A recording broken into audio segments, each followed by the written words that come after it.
pressure from the U.S. To bring this to a very quick halt. Yeah, and Ross, Thai does say and insist that they are not the aggressors, yet residents say fighting continues.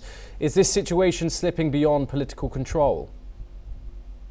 It remains to be seen. Of course, nobody wants to see these two neighbors engaged in a hot war. The scope at the moment, however tragic and disruptive it is for the civilians who are affected, the scope remains relatively small at the moment. So I think it's fair to say that the militaries are still responding to the civilian leadership. That being said, neither side wants to back down or be seen as having admitted defeat, which also makes it difficult to achieve a ceasefire unless they just go back to the status quo, which is kind of what President Trump and Prime Minister Anwar had been seeking throughout the last few months anyway.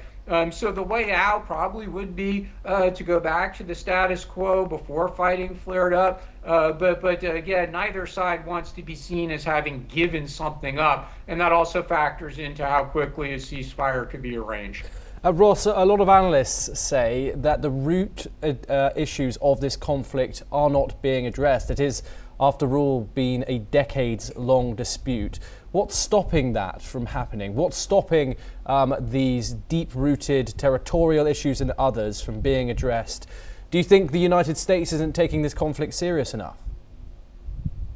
To be fair to the U.S., I think the Trump administration has been pretty involved ever since fighting began earlier this year, whether that's Secretary Rubio, the frontline diplomats, or President Trump himself. But you're correct. This is a dispute over a relatively small amount of territory, but it is a dispute with a very long history. That being said, the ties between the two countries, commercial, cultural, are very, very strong. For example, it's been well reported how many Cambodians were working in Thailand before the fighting began, and many of them felt they had to leave Thailand because it was no longer safe to be a Cambodian working in Thailand.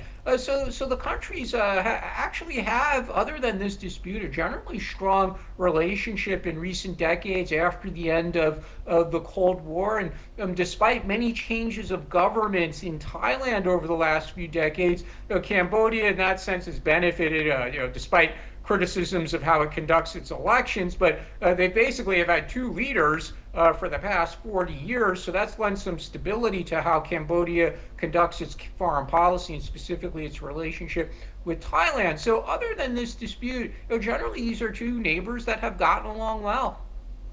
Yes, Ross Feingold, do stay with us as we have further updates coming out of the Indo-Pacific, but of course on NewsX World we will continue to cover the Thai-Cambodia conflict as things develop. We now move on, and the Philippine Coast Guard says that 3 Filipino fishermen had been wounded and 2 fishing vessels suffered significant damage when Chinese Coast Guard's ships fired water cannons in a disputed South China Sea shoal. Video released by the Philippine Coast Guard showed Chinese Coast Guard boats surrounding and spraying water onto a Filipino fishing boat. China's embassy in Manila has not immediately responded to a request for comment outside office hours. Although China's Coast Guard says it has driven away multiple Philippine vessels and taken control measures. China claims almost the entire South China Sea, a waterway carrying more than $3 trillion of annual commerce. The areas, it claims, cut into the exclusive economic zones of Brunei, Indonesia, Malaysia, the Philippines and Vietnam. Ross Feingold joins us once again. The Philippines says these fishermen were injured and boats damaged by this water cannon. Do you think Beijing here is testing the limits of Philippine security, the security around the South China Sea area? And how would you describe this action? It's not very frequent that people are actually injured by China driving away boats out of the South China Sea. Physical injury to sailors might not be as frequent, but these incidents are very frequent where ships from the two sides are coming close together. Sometimes there's ramming. The Philippine side typically will say the fault is of the Chinese side for encroaching on Filipino waters, and the Chinese side will say the opposite. There's back and forth allegations about the seamanship of the captains of the respective vessels as well. But this is just the latest in a large number of similar incidents between the two sides, and it doesn't seem like there's really a way out. They have this competing sovereignty claim. The Philippines is broadly supported by many of its neighbors and many countries in the international community. There's very few people or governments in this region, even if they don't want to challenge China and they want to maintain a good relationship with China, very few people are saying, well, China's correct and the Philippines is wrong. And then the Philippines, of course, has its relationship with the United States. They're treaty allies, and the Philippines' military relationship with Japan and Australia is becoming closer as well. What will be really interesting to watch here is the U.S. reaction. Now, the U.S. has been accused of a less than enthusiastic reaction in support of Japan over the last 4 or 5 weeks in the dispute between China and Japan after Prime Minister Takaichi's comments about Taiwan. So it'll be interesting to see what kind of statements of support for the Philippines are made by U.S. government spokespeople. Ross, of course, as you've said, this is a repeated instance. China, of course, sees the whole South China Sea as its own, and using this technique of these water cannons and driving boats out of the internationally recognized international waters pretty frequently. However, what point does this non-lethal force become a clear act of aggression under international law?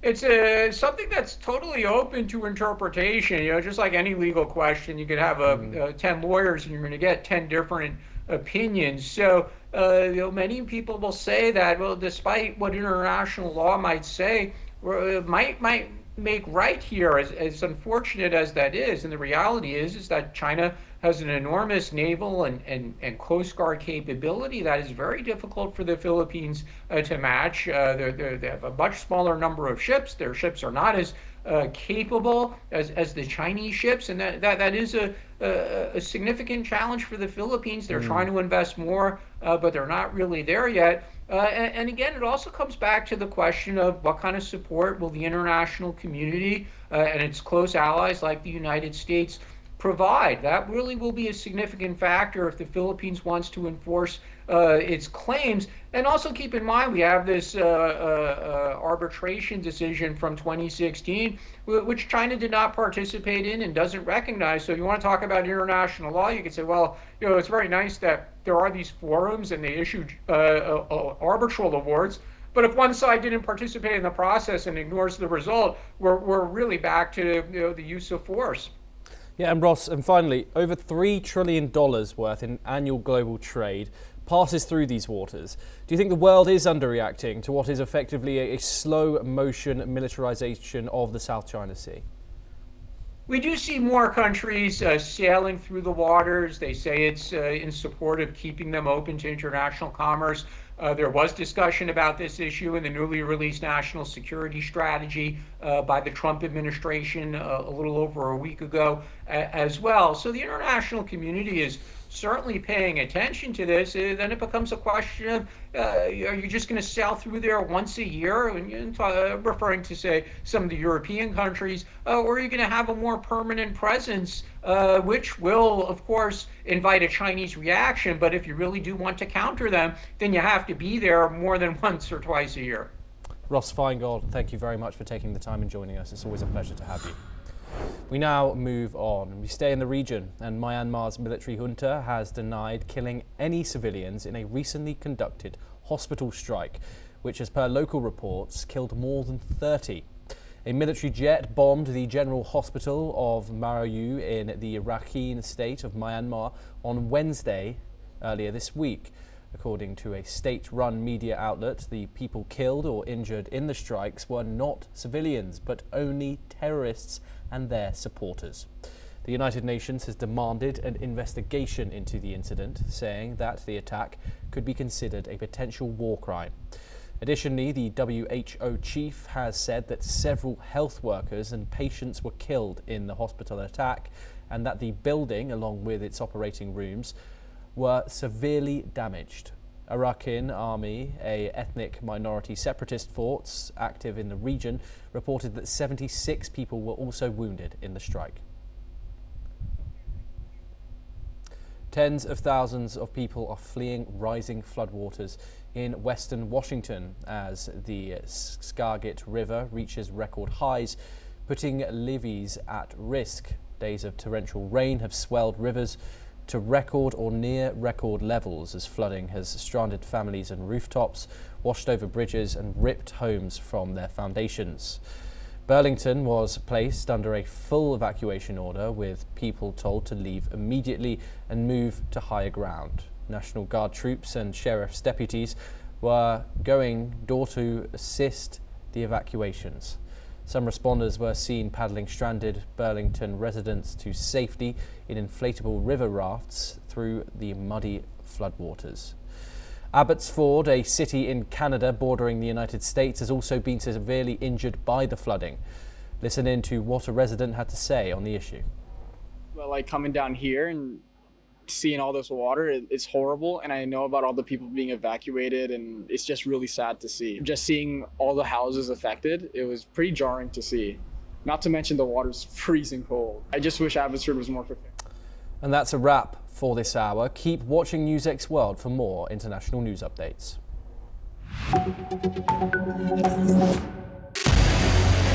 What we can do as the Interparliamentary Union to strengthen democracy, to promote human rights.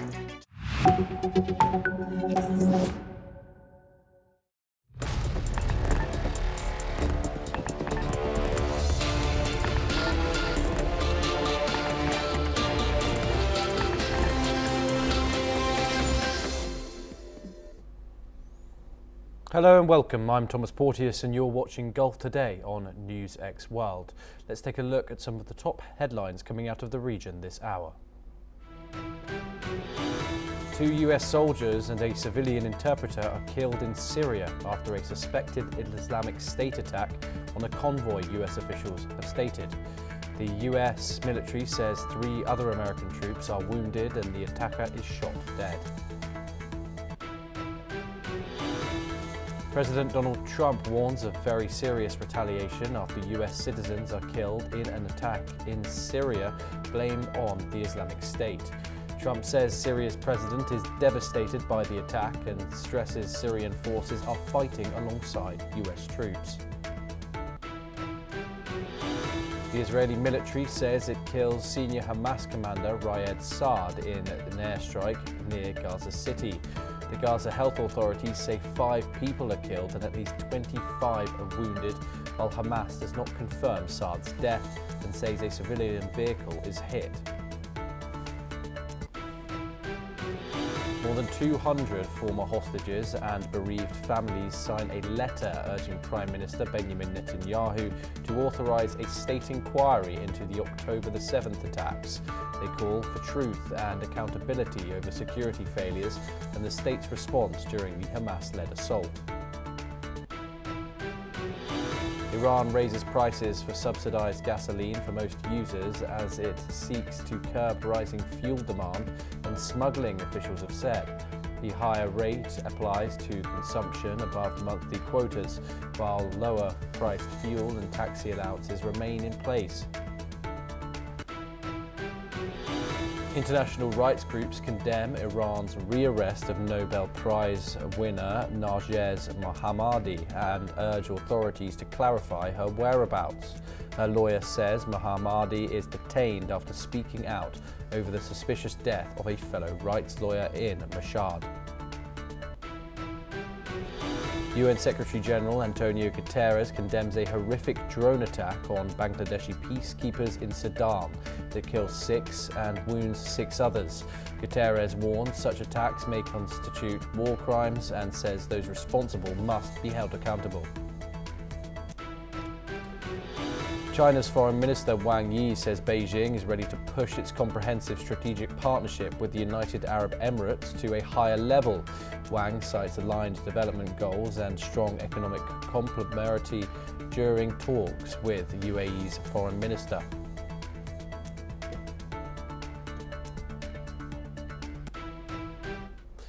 The Israeli military has confirmed that its forces killed a senior Hamas militant in a strike in the Gaza Strip. According to a joint statement by Israel Defense Forces and the Shin Bet security agency, the strikes targeted Raad Saad, who was the head of the weapons production headquarters in Hamas's military wing. The Israeli military claimed that Saad was directly responsible for violations of the ceasefire agreement by Hamas in recent months, accusing him of leading the continued production of weapons during the ceasefire. Meanwhile, Israelis are rallying in Tel Aviv, with some demanding the Israeli government set up a state commission of inquiry to probe events of October the 7th. Protesters say that the Prime Minister Benjamin Netanyahu's government refuses to be held accountable for the October the 7th attacks and were protesting Netanyahu's wish to choose the members of the committee, claiming it will provide an unfair advantage. Many protesters were seen holding pictures of the last slain Israeli hostage, Ran Glivi, whose remains have not yet been retrieved from Gaza. Let's listen in to what some of the protesters had to say. It is against the government attempts to change the legal systems and turn Israel into what I would call empty democracy instead of liberal democracy where all the basic rights are being kept. This is a great danger, and the government has been trying for the last 3 years to do that, and I hope they will not succeed, and we are here to ensure that. Secondly is the investigation regarding the events that led to the 7th of October disaster. We feel that this is the duty of everybody to get thorough investigation, fair investigation, in order to prevent such disasters from rehappening. We are here tonight because of a government that is trying to silence us, because a government that is trying to run away from responsibility. And we are here with a public that is not intimidated, that returns week after week to say that we are fighting for our democracy. The public has a critical role in fighting for democracy and defending democracy. And here in Tel Aviv, we will not give up. We will never give up. We're now joined by Peter Baum, the editor of the Weekly Blitz, joining us live from London. Peter, thank you very much for joining us here on NewsX World. Peter, of course, a strike which has killed 5 people and injured 25 in the Gaza Strip. Is this a violation of the ceasefire? Good morning, Thomas. Very good to be with you again, and a privilege. Thank you very much. I've seen the footage of the strike that Israel has confirmed has killed the number 2 in the Hamas military operation. It was a convoy of 5 cars, and Israel and the convoy and the Israeli military struck the last car in which the terrorist, not the militant, Thomas, the terrorist was travelling. It probably is a violation of the ceasefire, but then again, there have been, since the ceasefire, numerous violations of the ceasefire on both sides, and all the analysts were expecting this. They still expect the ceasefire to hold, in inverted commas, but there have been numerous violations, and yes, to answer your question directly, it certainly is. Israel have been after this particular guy for about 4 years now, knowing his seniority within Hamas. And the information that I've had before coming onto this story from both my sources in Israel and in from Doha was that Said was the go-between between the Hamas terrorists stuck in the tunnels. If you remember, we were talking about that story for quite a few days a couple of weeks ago, and the story's gone dead. And the Hamas leadership currently based in Qatar. And it's clear that he has let down Hamas. He was supposed to be the guy that was going to negotiate the safety of those some 200 terrorists stuck in the tunnels, of which something like 130, it's estimated, have now been killed because of his incompetence. Now, in order for Israel to have successfully targeted Said, the information, the intelligence they received must have been first class, and it must have come from those within Hamas or in Gaza who were thoroughly sick and tired of this guy's duplicity and incompetence. Don't forget, I reiterate again, they've been after him for years. Yes. And the fact that he's emerged in a convoy of cars, the intelligence that Israel has, and I'm sure that the military have confirmed that it was him, must have been of the highest quality, but could have only have come from inside. So to answer your question, Thomas, definitely a breach of the ceasefire. We'll probably see more ceasefire violations, but nevertheless, the interested parties will still take the narrative that the ceasefire by and large is holding up, simply because we haven't had the kind of military confrontation that we had prior to the ceasefire. So the odd occasional skirmish, as this will be dusted down as, will be acceptable to the interested parties. Peter, of course, Hamas have said that this has only killed civilians so far. They haven't confirmed that Saad has been killed. Something that, of course, they have done previously when you saw the likes of Yahya Sinwar, etc., killed by the Israeli army, of course. So we are waiting for that confirmation, if it is the case, from Hamas. I do want to move over now to domestics in Israel, where we've seen people line the streets once again, urging for the government to be held account, the current government, Netanyahu government, for the October the 7th attacks. Do you think that Benjamin Netanyahu continues to lose the public control of the domestic narrative? Of course, we've seen protests throughout the Gaza war, hundreds and hundreds of thousands of people lining the streets of Tel Aviv, and it is still continuing. You're absolutely correct, Thomas. And if there were an election today, it would be highly likely that Netanyahu, unless he was given the total support of what we in the West would call the far right, or the far right Orthodox community, would definitely lose the election. Now, because Israel is a democracy, people are free to protest in the way they are doing in Israel. But when it comes to national inquiries, and because Israel is a democracy, I would suggest to you, Thomas, and to your viewers and listeners, that whilst Netanyahu is in government, he will drag out the officially authorising an inquiry, while still giving those calling for it some crumbs of comfort to say it all in due time. And we've seen this in all democracies all over the world. Here in the United Kingdom, we're expecting an inquiry into the Pakistani rape gangs, for example. The current government don't want it, giving the victims the rhetoric that they need, that they will have it, but it will just drag out for years and years and years. And I expect, simply because Netanyahu is currently in power, and because Israel is a democracy, this is how democracy works. There will be protests. They will want an inquiry into October 7th, and quite rightly so. Whether it comes about or not will only happen with a change of government, and even so, that will still take years for it to be officially documented, authorised, and made subject to the public. Okay, Peter, do stay with us as we have further updates coming out of the region.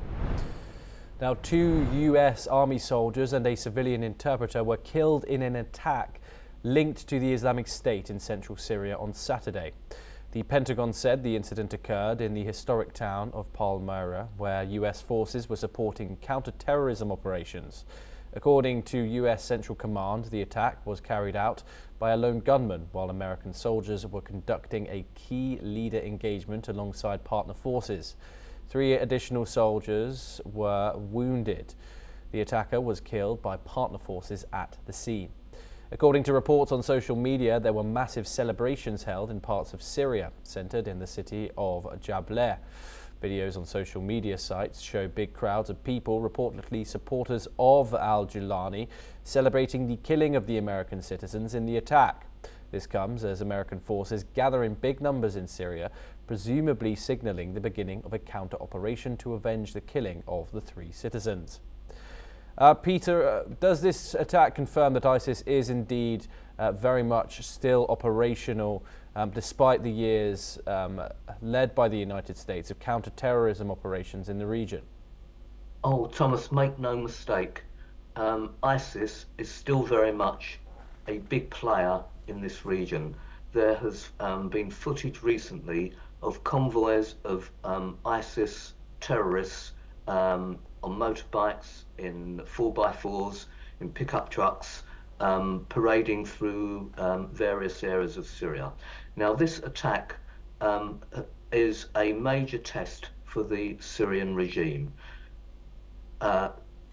Attacking American forces, and successfully so, has become, is a huge embarrassment to the new government in Syria, given the rapprochement that the Trump administration and other Western governments have recently come to with accepting a former terrorist who overthrew the Assad government and bringing him into the arms of the Western world in the hope that some kind of democracy can be achieved in Syria.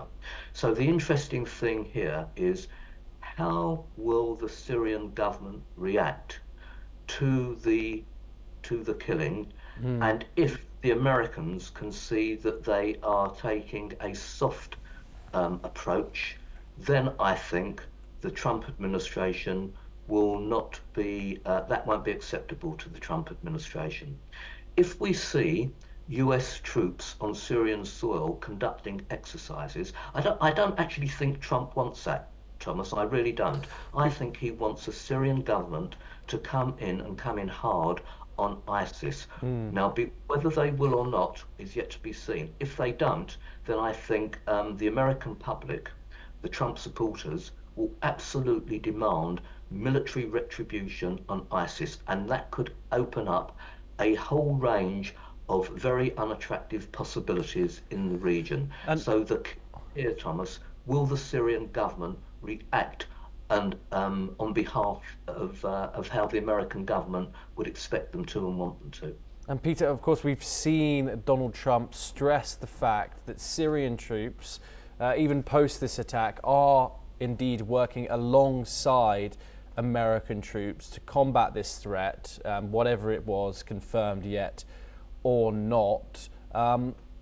Syria, of course, is still very much an unstable country, with sectarian clashes breaking out previously and earlier in the year, killing hundreds of people. Do you think the US is taking a step back and looking once again at that relationship? Because Donald Trump seems still continuously very much invested in Syria and its development. Yeah, I do not think that Trump is going to take a step back. I think this is going to be a top priority for him, but he will want to pressure the Syrian regime to come down higher on ISIS. Now, don't forget, the celebrations we saw in the streets that we have witnessed after the death of those soldiers are not because they're pro-ISIS Syrians, it's because they're anti-American. They do not want an American presence, and they are very anti-Trump. They're probably ex-supporters of the Assad regime, who, as we know, was supported by Iran and Russia. So whether they're pro-ISIS or not is another matter. But the real key here, Thomas, and I can't express it strongly enough, is how will the Syrian regime react to this? They're already saying it's a lone wolf attack. Now, I think that's been purposely designed to take the heat off them. It clearly wouldn't be a lone wolf attack. It will clearly be something that was being authorized by the top echelons within ISIS itself. And as I say, I can't repeat this strongly enough, Thomas.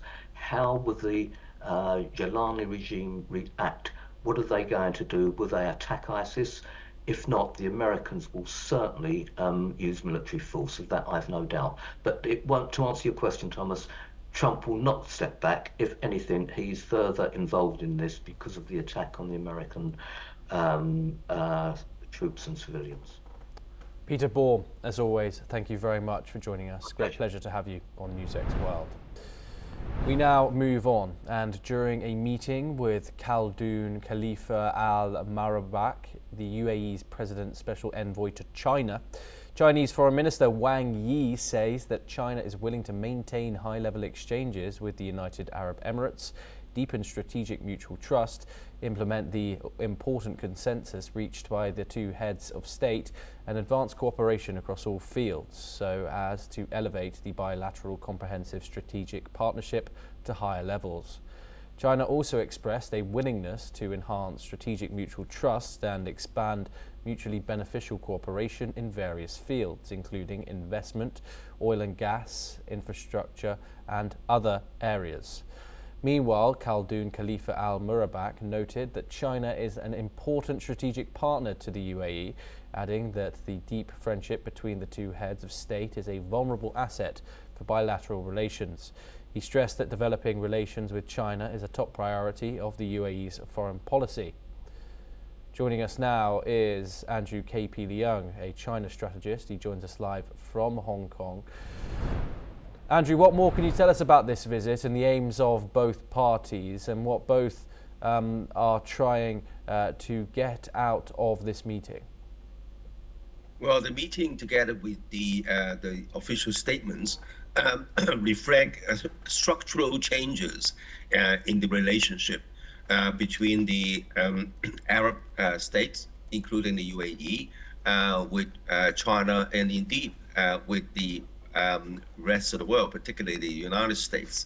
Of course, the Arab countries used to be the world's largest, and they still are, the world's largest exporter of oil and fossil fuel, and the biggest purchaser of the fossil fuel and oil from the Middle East used to be the United States, amongst others. But then the United States has now become an energy exporter, a competitor for export of energy.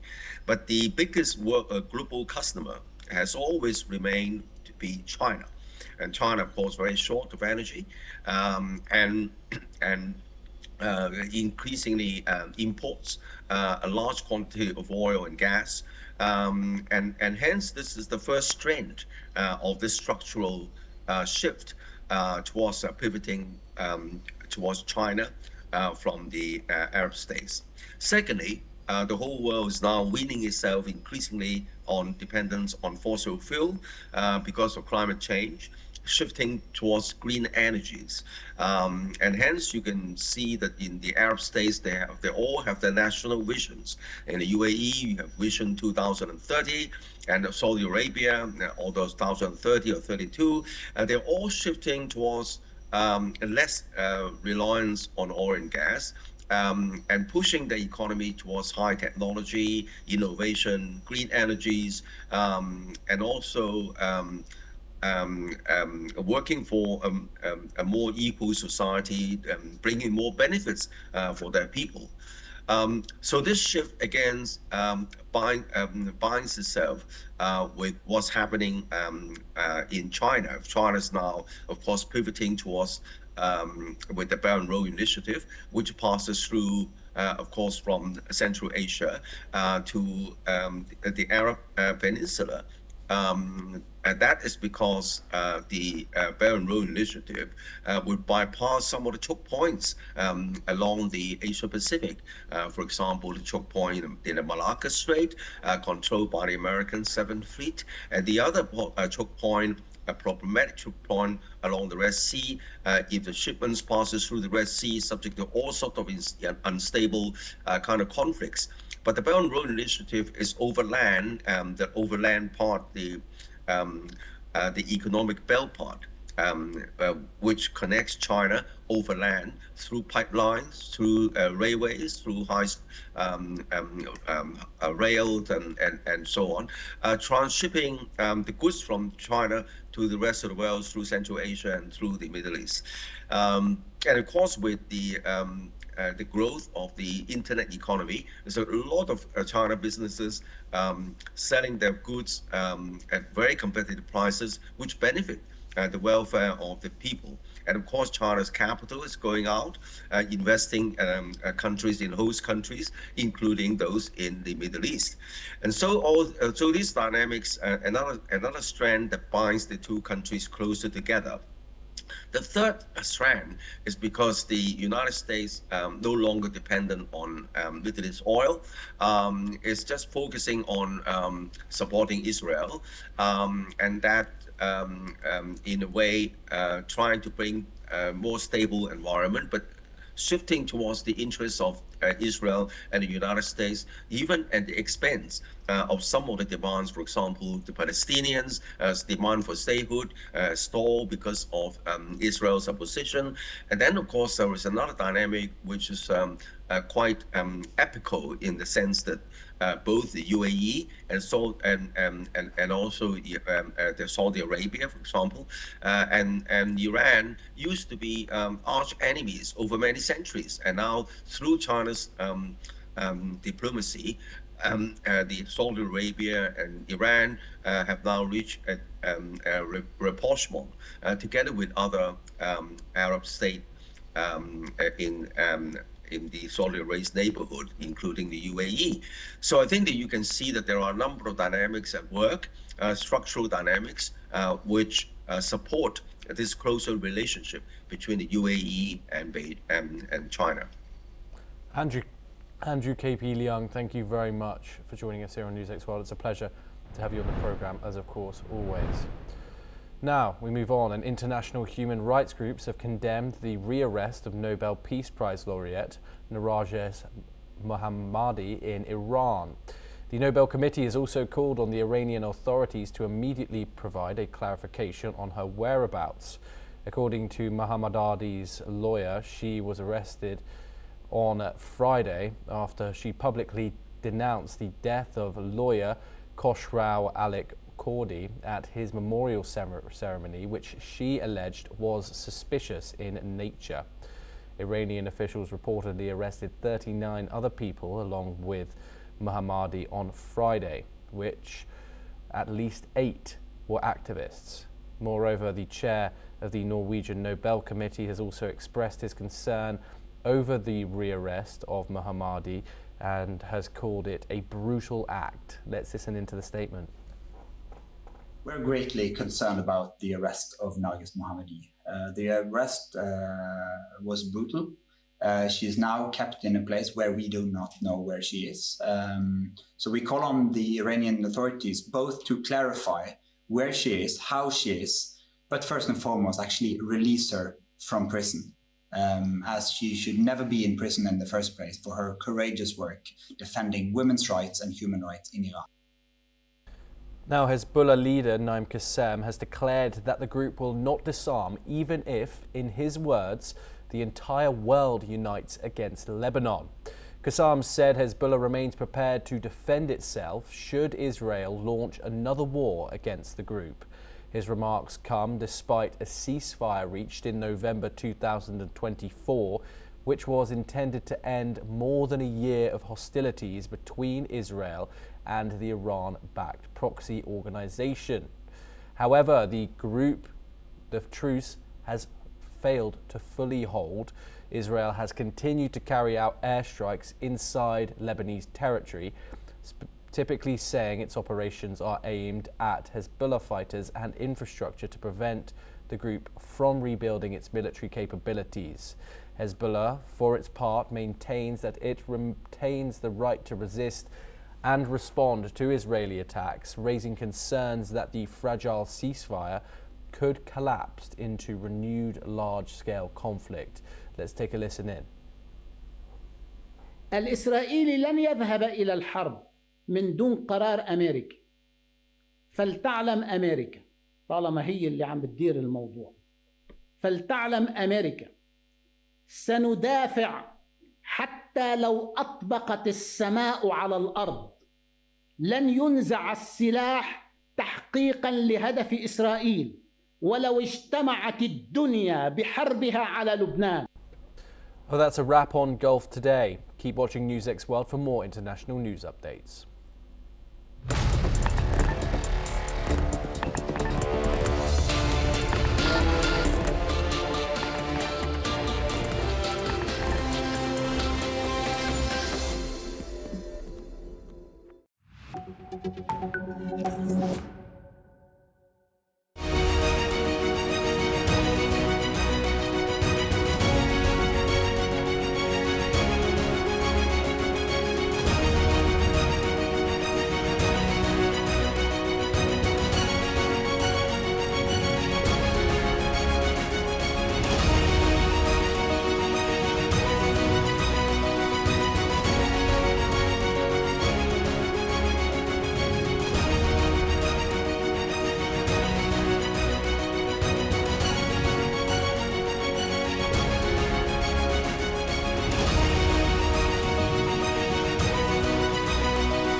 In the midst of this, life persists. In the midst of untruth, truth persists.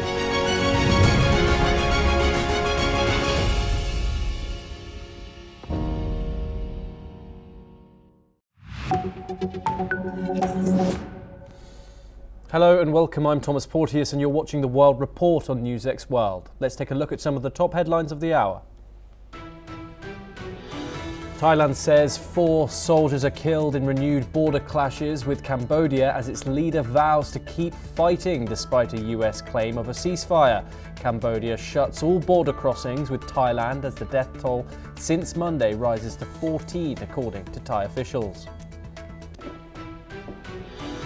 Belarus frees 123 prisoners after talks with a US envoy. The move follows Washington's decision to lift sanctions on Belarusian potash as both sides signal steps towards normalizing relations. Israeli media reports the military kills senior Hamas commander Raed Sayed in an airstrike on a vehicle in Gaza City. Gaza health authorities say 4 people are killed and at least 25 are wounded, with no immediate confirmation from Hamas.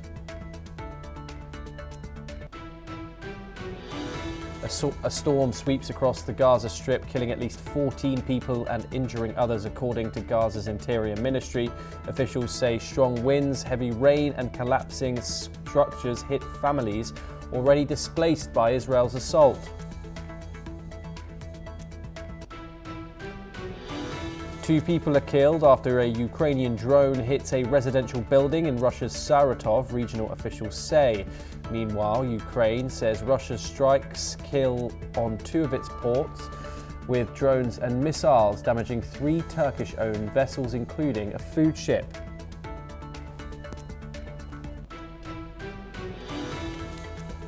One million Ukrainian households are left without electricity after overnight Russian strikes hit energy and industrial infrastructure across 5 regions.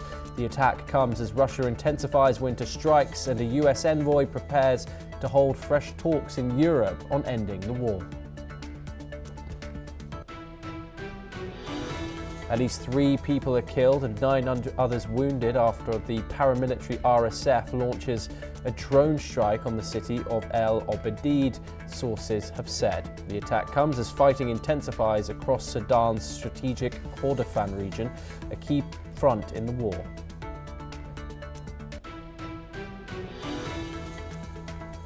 At least 3 people are killed and 9 others are wounded after the paramilitary RSF launches a drone strike on the city of El Obeid, sources say. The attack comes as fighting intensifies across Sudan's strategic Kordofan region.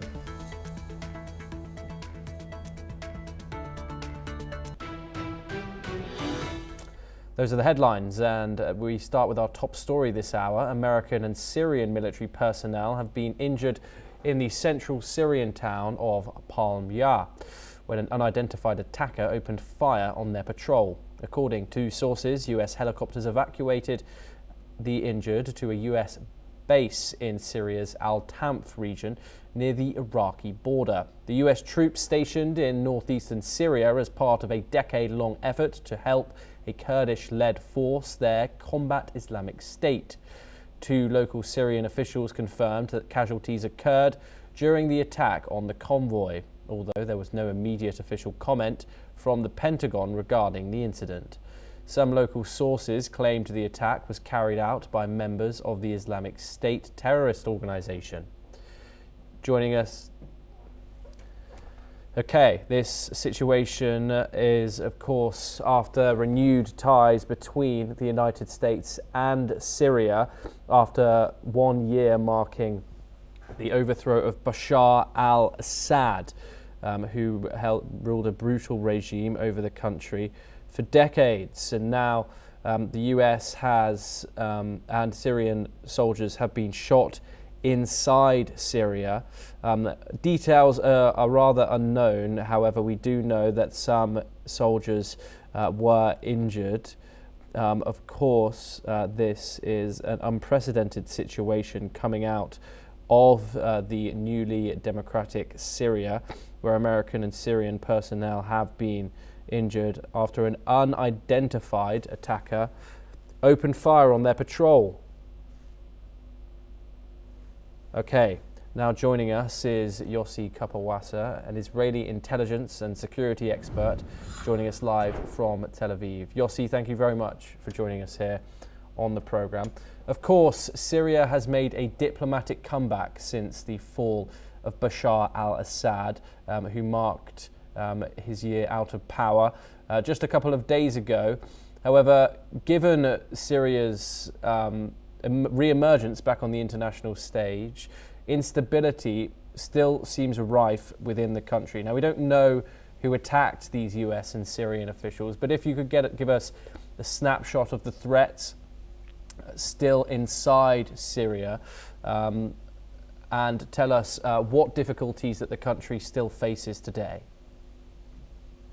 Well, first of all, the situation in Syria is very unstable, and the central government controls mainly Damascus and some of the major cities, but most of the areas outside of those cities are anybody's land. It's or no man's land, if you like. And the situation is such that such events happen from time to time, and we see massacres carried out here and there, and it's an unstable situation. Now, one of the powers that still operates in Syria is the ISIS and the Al-Qaeda organizations that are still present in some areas in the east of Syria, and are trying to have some impact beyond that area of operation. And it might be that they were behind this event that you mentioned before. Yes, and does this incident suggest a resurgence of ISIS-linked activity in areas that are thought to, in fact, be stabilized? It's hard to say. We don't know yet. If it was ISIS, definitely it indicates that they are re-emerging, but we have to wait and see the details before we make a judgment here.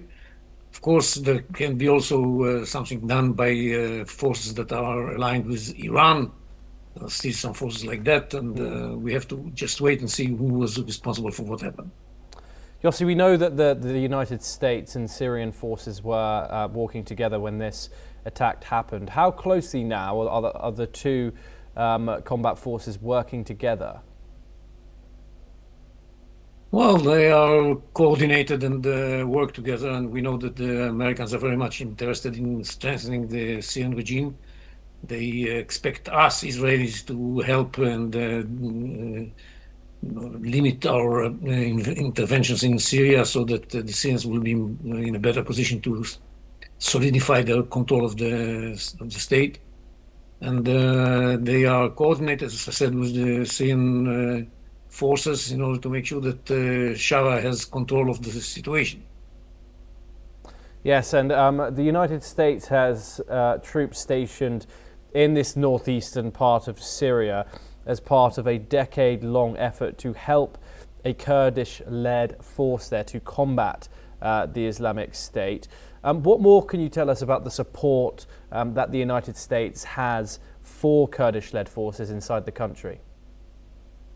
Well, the Americans were coordinated with the Syrian defense forces for a long while when they fought against ISIS in Syria. But recently the relationships were a little bit strained because the Americans expected the Kurds to cooperate with the central regime of Shara, which the Kurds didn't like very much, and they had all kinds of conditions for doing that. So the cooperation is a little bit more tensed as of last year. Yossi Kapawasa, thank you very much, as always, for joining us here on NewsX World. It's a pleasure to have you here on the programme. We now move on and over to Europe, and Ukrainian forces have deployed US-made M270 multiple launch rocket systems against Russian targets in the Donetsk region, showing the continued role of Western-supplied weapons in Kiev's defence strategy. The tracked armoured M270 system, first delivered to Ukraine in mid-2022, fires GPS-guided GMLRS rockets capable of striking targets with high precision deep behind enemy lines. Ukrainian units used the system to hit Russian ammunition depots, command posts, communication hubs and troop concentrations. The continued use of these systems, of course, highlights Ukraine's focus on disrupting Russian logistics and command networks as fighting intensifies across the eastern Donbass. Mark Sutherland joins us now. He is a geopolitical commentator and he joins us live from London. Of course, Mark, constantly in the headlines are Russia's advances on the eastern front in Ukraine. However, we do know that Ukraine is still inflicting damage, of course, on Russian infrastructure throughout the country. What more can you tell us about Ukraine's current military capabilities, even as the Russian advancement does slowly continue? Thomas, good to be with you. Well, in many ways, all I can tell you is what is reported, but but the armaments that they have used, in my own understanding, if you look at it technically, these rocket launchers can fire 12 rockets off very, very quickly, and then that particular unit on wheels can then move fast out of the area. So it's rapid in its delivery, it's rapid in its response, and it's rapid in regard to its exit.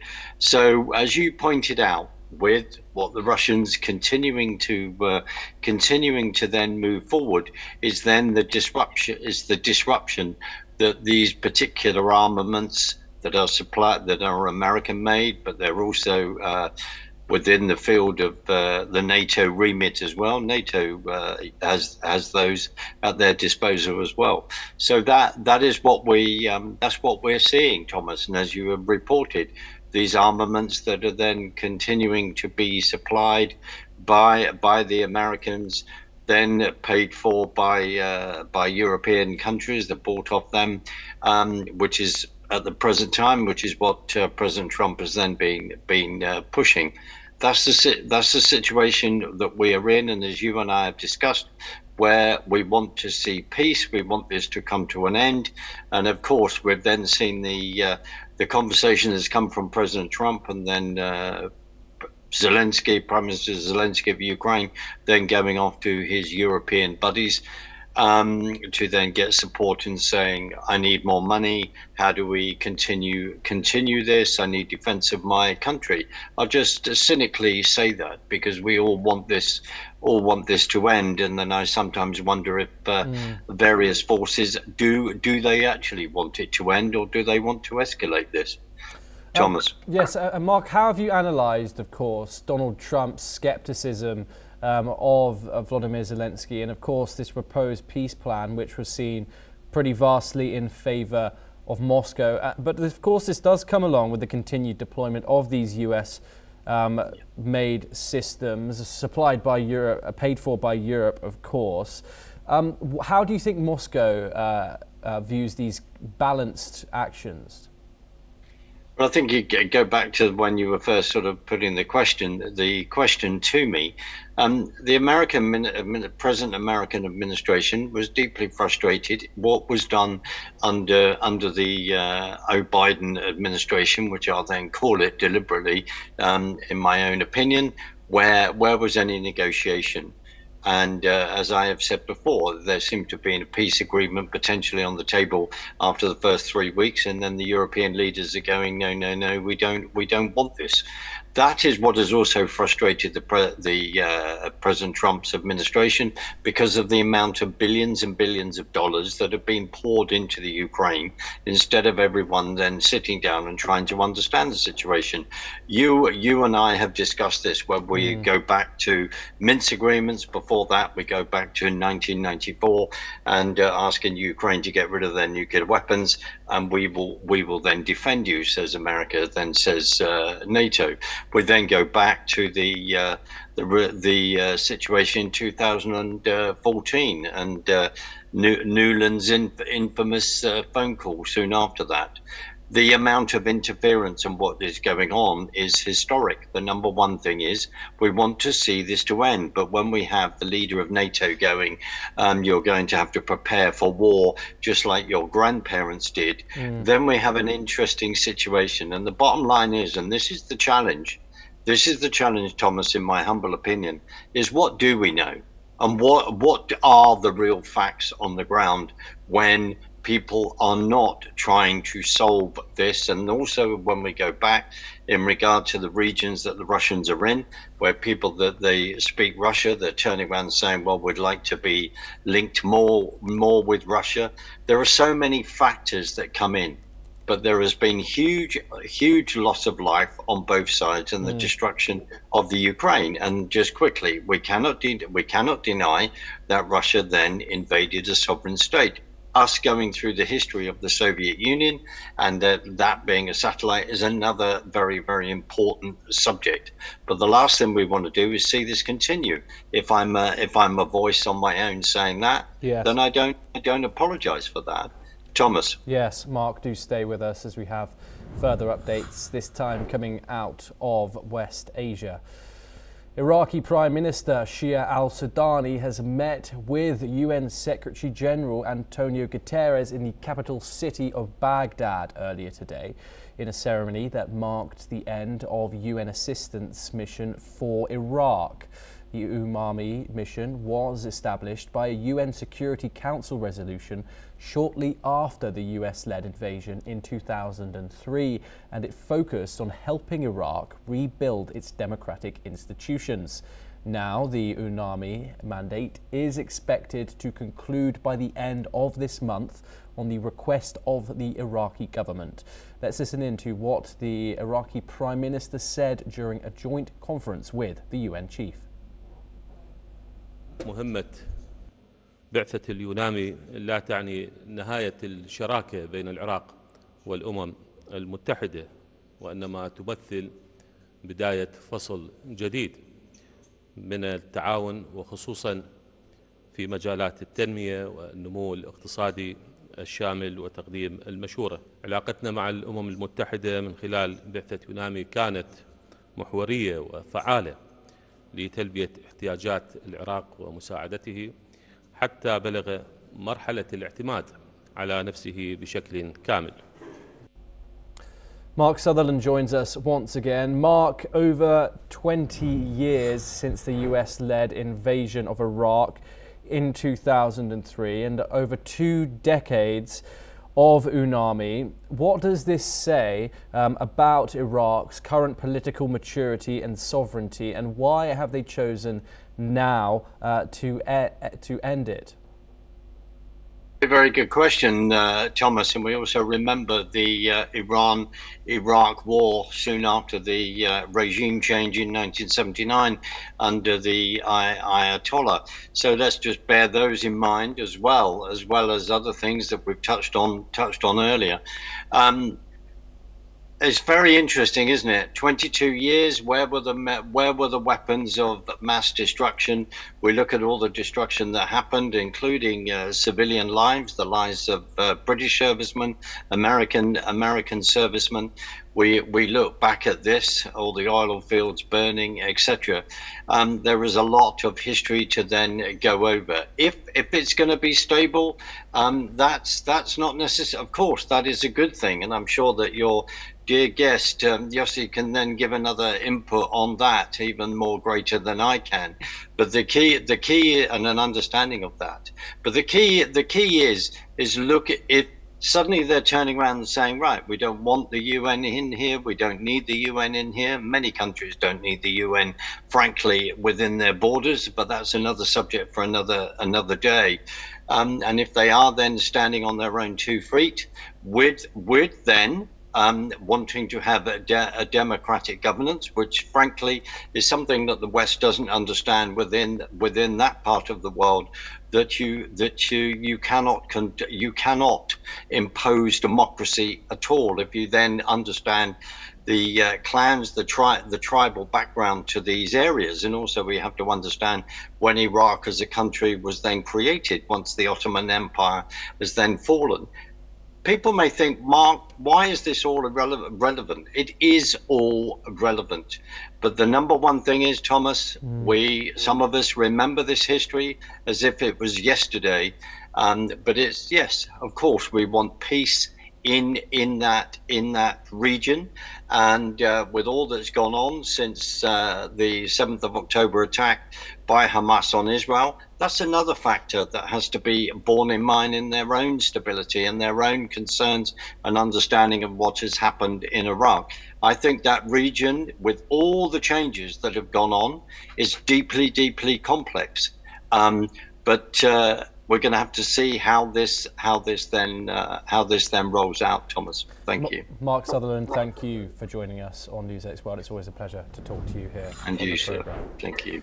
We now move on and to another story from West Asia, and the Israeli military has reportedly killed senior Hamas commander Raed Sayed, one of the architects of October the 7th, 2023 attacks on Israel in a strike on a car in western Gaza City.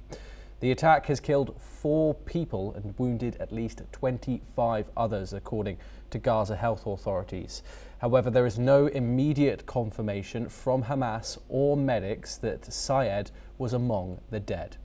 The Israeli military said it had targeted a senior Hamas commander in Gaza City without giving a name or any details. If Sayed was killed, it would be the highest profile assassination of a senior Hamas figure since the ceasefire deal came into effect on October the 4th. An Israeli defense official said Sayed had been targeted in the attack, describing him as the head of Hamas's weapons manufacturing force. Joining us once again is Yossi Kopawasa, an Israeli intelligence and security expert, joining us live from Tel Aviv. Yossi, big news today if this turns out to be the individual that Israel has targeted. However, what does come to mind instantly is this strike, of course, happened during a ceasefire when the first phase has not yet finished. With the second ceasefire being on the table, open for the discussion. How does Israel justify this strike without collapsing this truce altogether? Well, first of all, the ceasefire is extremely fragile, and there are terror attempts by Hamas all the time, day in, day out. So it's they cannot complain about the ceasefire being breached, because they do that every day. And we respond by carrying out attacks against their key figures, and this has been the case for the last almost 2.5 months. And that's what we see today as well. And Saad himself, if this was really the target, is a special case because he's the planner of the 7th of October massacre 2 years ago. And Israel has already said that those who were directly involved will not be immune. And that's, if this is the case, if he was really the target, that can be explained by this context. And of course, we don't know yet. Neither Israel or Hamas has confirmed the death of Syed. However, how many of these targeted killings, of course, 400 people have been killed in the Gaza Strip since the ceasefire began on October the 10th. Apologies, I'll correct myself from earlier. Before this ceasefire becomes meaningless. Bottom line, is Israel prioritizing justice for October the 7th or managing a ceasefire that truly prevents another complete outbreak of conflict?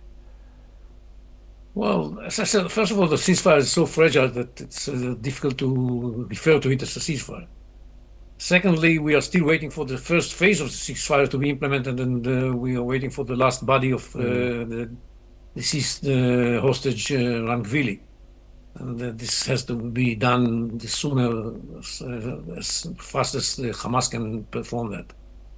And third, I think still the interest of everybody is to have a ceasefire. Nobody wants to see the fire resumed. We want to move to the second phase of the plan. So does Hamas. The only difference is that they have their own interpretation of what this second phase means. And we have our own interpretation, or not interpretation. We stick to the language of the plan that says that in the second phase, Hamas should be disarmed. And they say it says that we should be disarmed, but we don't mean to disarm. So we'll see what happens once we reach the second stage. Prime Minister Netanyahu is about to leave for Washington in 2 weeks, and then the fate of this ceasefire and the future of the Trump plan is going to be decided. Of course, that we know that Hamas has not been destroyed in Gaza. However, from a strategic point of view, has assassinating Hamas leaders really reduced Hamas's capacity or simply reshuffled it? No, it definitely reduced Hamas capacity. They don't have the capacity they used to have during the first year of the war. They suffered a lot of casualties, including most of their leaders, and they are not the same threat that they used to be in the past. That said, it doesn't mean that they are not constituting a threat. They do. And they carry out attacks, and they still have arms, and they still produce arms, and they are still committed to destroying the state of Israel. And we have to bear that in mind and keep doing what needs to be done, especially as they don't respect the ceasefire and keep carrying out attacks during the ceasefire. Yossi Kopawasa, thank you very much for joining us here on NewsX World. It's a pleasure to have you on the programme as always. We now move over to the United States for our final story, and the US Department of Veterans Affairs planned to eliminate as many as 35,000 healthcare positions this month. The cuts involve mostly unfilled jobs, including doctors, nurses and support staff.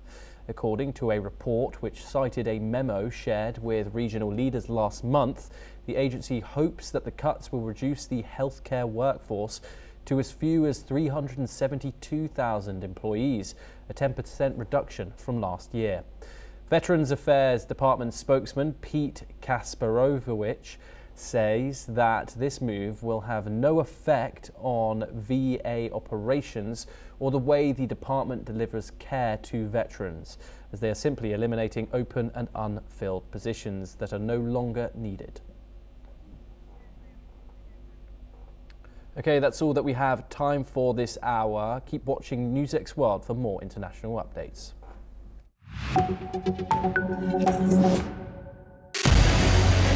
What we can do as the Interparliamentary Union to strengthen democracy, to promote human rights, to ensure that humanitarian law is respected.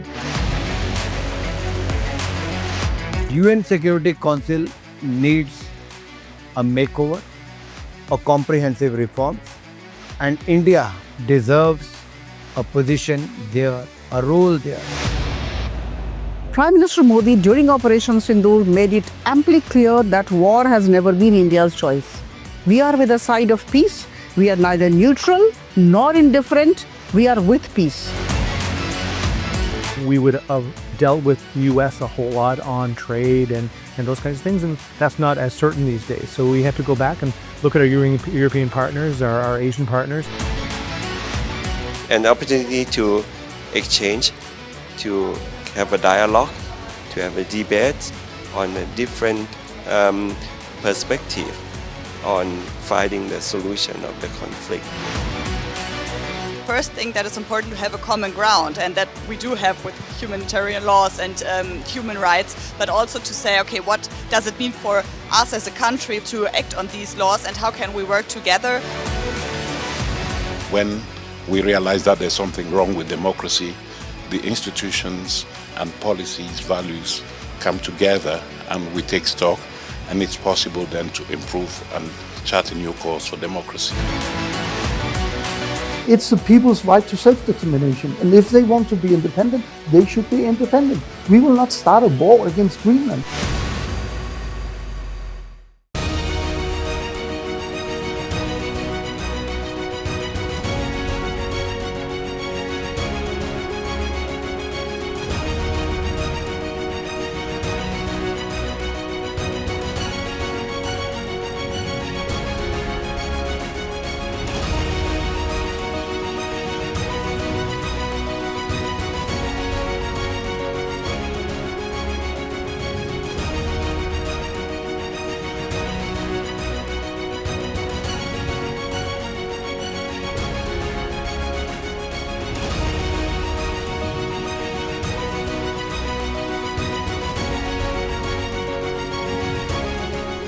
In the midst of this, life persists.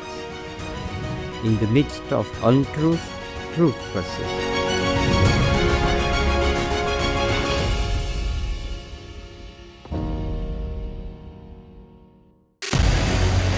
What we can do as the Interparliamentary Union to strengthen democracy, to promote human rights, to ensure that humanitarian law is respected.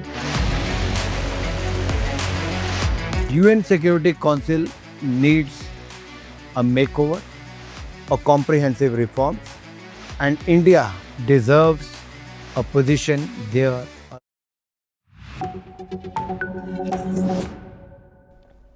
Hello and welcome, I'm Thomas Porteous and you're watching the World Report on NewsX World. Let's take a look at some of the top headlines of the hour. 2 people are killed and 8 others injured critically in a shooting at Brown University in the United States. Authorities say the gunman remains at large as the investigation continues. More than 200 former hostages and bereaved families sign a letter urging Prime Minister Benjamin Netanyahu to authorise a state inquiry into the October the 7th attacks. They call for truth and accountability over security failures and the state's response during the Hamas-led assault. Thailand's caretaker Prime Minister says there is no ceasefire with Cambodia and the military will continue operations along the disputed border. The statement comes after calls from Malaysia and a US claim of a truce, with both Thailand and Cambodian leaders do not confirm.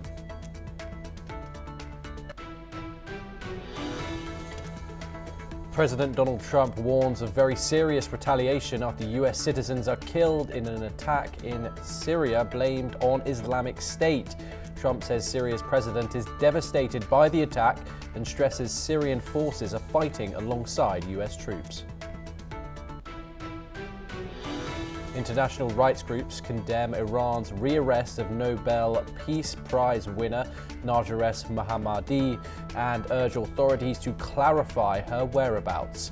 Her lawyer says Mohammadi is detained after speaking out over the suspicious death of a fellow rights lawyer in Mashhad. EU Commission President Ursula von der Leyen welcomes the release of Belarusian opposition figures and political prisoners by authorities in Minsk. She says the move should strengthen efforts to free all remaining detainees and keep pressure on Belarus over human rights. UN Secretary-General Antonio Guterres condemns a horrific drone attack on Bangladeshi peacekeepers in Sudan that kills 6 and wounds 8 others. Guterres warns such attacks may constitute war crimes and says those responsible must be held accountable. Police say around 70,000 people rally in Nepal for the party of ousted former Prime Minister KP Sharma Oli. The gathering near Kathmandu is the largest since anti-graft protests forced Oli from power 3 months ago.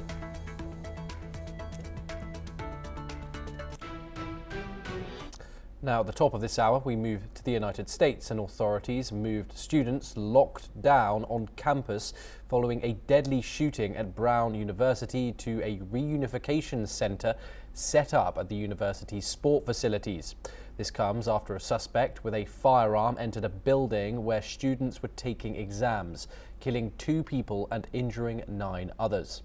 Streets around the campus are now packed with emergency vehicles, and security is heightened around the city as law enforcement agencies sought the gunman, who has not yet been identified. Meanwhile, US President J.D. Vance and California Governor Gavin Newsom have reacted to the shooting and posted their condolences online. According to reports, compared to many countries, mass shootings in schools, workplaces and places of worship are more common in the US, which has some of the most permissive gun laws in the developed world. Joining us now is Satoru Nagao. He's a fellow at the Hudson Institute and he joins us live from Tokyo. Satoru Nagao, thank you very much for joining us. What does this say about the current state of gun laws in the United States? Of course, we know that the United States has the most mass shootings annually by far. Do you expect this shooting in particular to set off some sort of political debate, or is it going to be more of the same? Of course, there is a political debate, and this is a common topic between the Democrats and the Republicans. The interesting thing is mass shooting has happened in the United States and quite often compared with other countries. But compared with other countries, indeed, the United States and Brazil is the top countries. So there are many mass shooting incidents. But when we check how many guns or how easy to access to the gun if we compare, indeed the other countries like Finland, Thailand, Switzerland, indeed many people can access the gun. Despite this, in this country, yes, there are some incidents, but not many. So mass shooting case, indeed one thing is the tool. So limiting the access to the gun is one of the methods, one of the factors to increasing mass shooting incident. But there is another one is, of course, a reason to do that. That is another aspect of the mass shooting. And in case of the US or Brazil, why so many people commit the crime, especially the gun-related mass shooting crime, it's not only the tool but also the reason related with the reason is important in this discussion.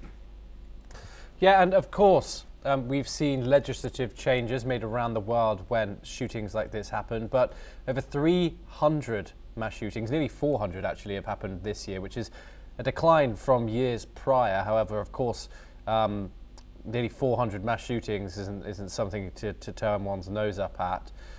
Do you expect there to be any legislators, possibly at state level, who will look at this crime, see the fact that it was at a Ivy League university, and possibly take some state level action here? State level action is one thing, and indeed, in this case, school-based action could happen too. In case of the United States, universities are quite open. So they have their own police forces, but at the same time, indeed people are relatively easy to enter, easy to go out. So that's why open is one of the feature. In case of the United States, house do not have the wall is indeed many places you can see.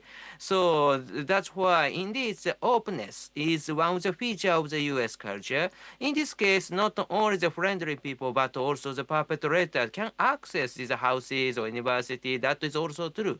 So that's how to protect or how to defend is indeed how to open is we need two discussion is completely different direction this policy indicated. So state level restriction is one thing. Another thing is the culture related issues. Another thing. So and the mental issue is third thing. And access to the gun is, of course, a very important thing. So there are many aspects in the one incident, and how to restrict this kind of the mass shooting is a very complicated discussion indeed. Indeed, Dr. Nagao, do stay with us as we move over to Europe for our next story. Now, Russia says that its armed forces had destroyed multiple Ukrainian military-industrial enterprises, while Ukraine on the same day reported nationwide power outages due to Russia's airstrikes. The Russian Ministry of Defense, in its latest report, says that the Russian forces attacked several Ukrainian military-industrial enterprises and energy systems related to their operations, using land-based and sea-based high-precision weapons, Kinzhal hypersonic missiles and long-range unmanned aerial vehicles. Meanwhile, Moscow also claims that the Russian air defense systems intercepted and destroyed 235 Ukrainian UAVs at night. According to the ministry, 35 of them were shot down over the Bryansk region, 32 over the Republic of Crimea, 22 over Krasnodar, 15 over the Tula region, and 13 over the Kaluga region. Dr. Nagao joins us once again to discuss this. Dr. Nagao, of course, aerial bombardments continue cross-border. However, Ukraine suffering a huge power outage due to these strikes.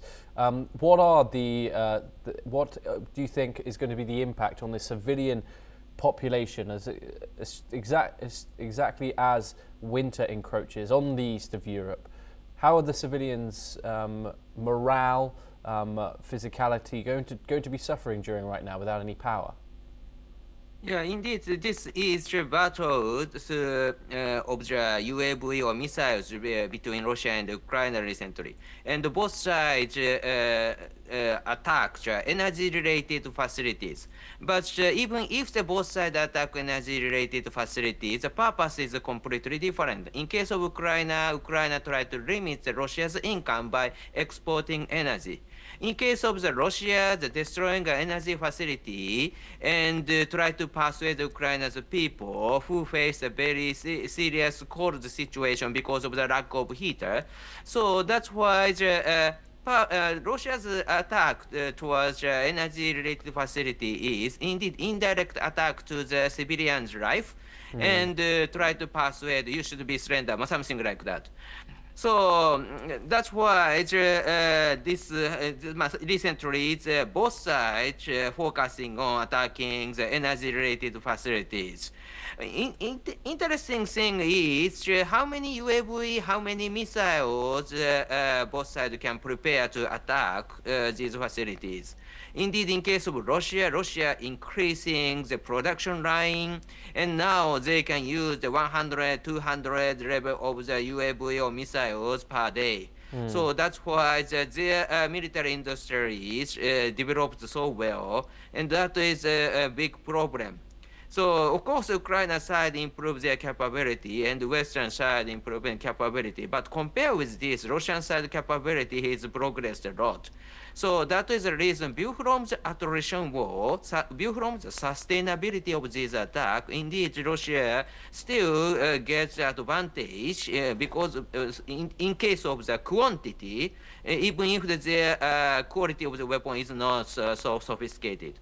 So that's why how to limit this quantity is the current matter, and without reducing the capability of the Russia's military production. Indeed, Russia will continue to do, and as a firepower, they still feel they have the advantage, and they will not agree the ceasefire, I think. Yeah, Dr. Nagao, of course, we've seen an increase in intensity of drone strikes, aerial strikes hitting civilian and industrial infrastructure on both sides. However, of course, in the backdrop, these diplomatic talks are ongoing. Both sides, of course, maintain the stance that they do indeed want peace. Do these strikes show that neither side is ready for de-escalation in the long term?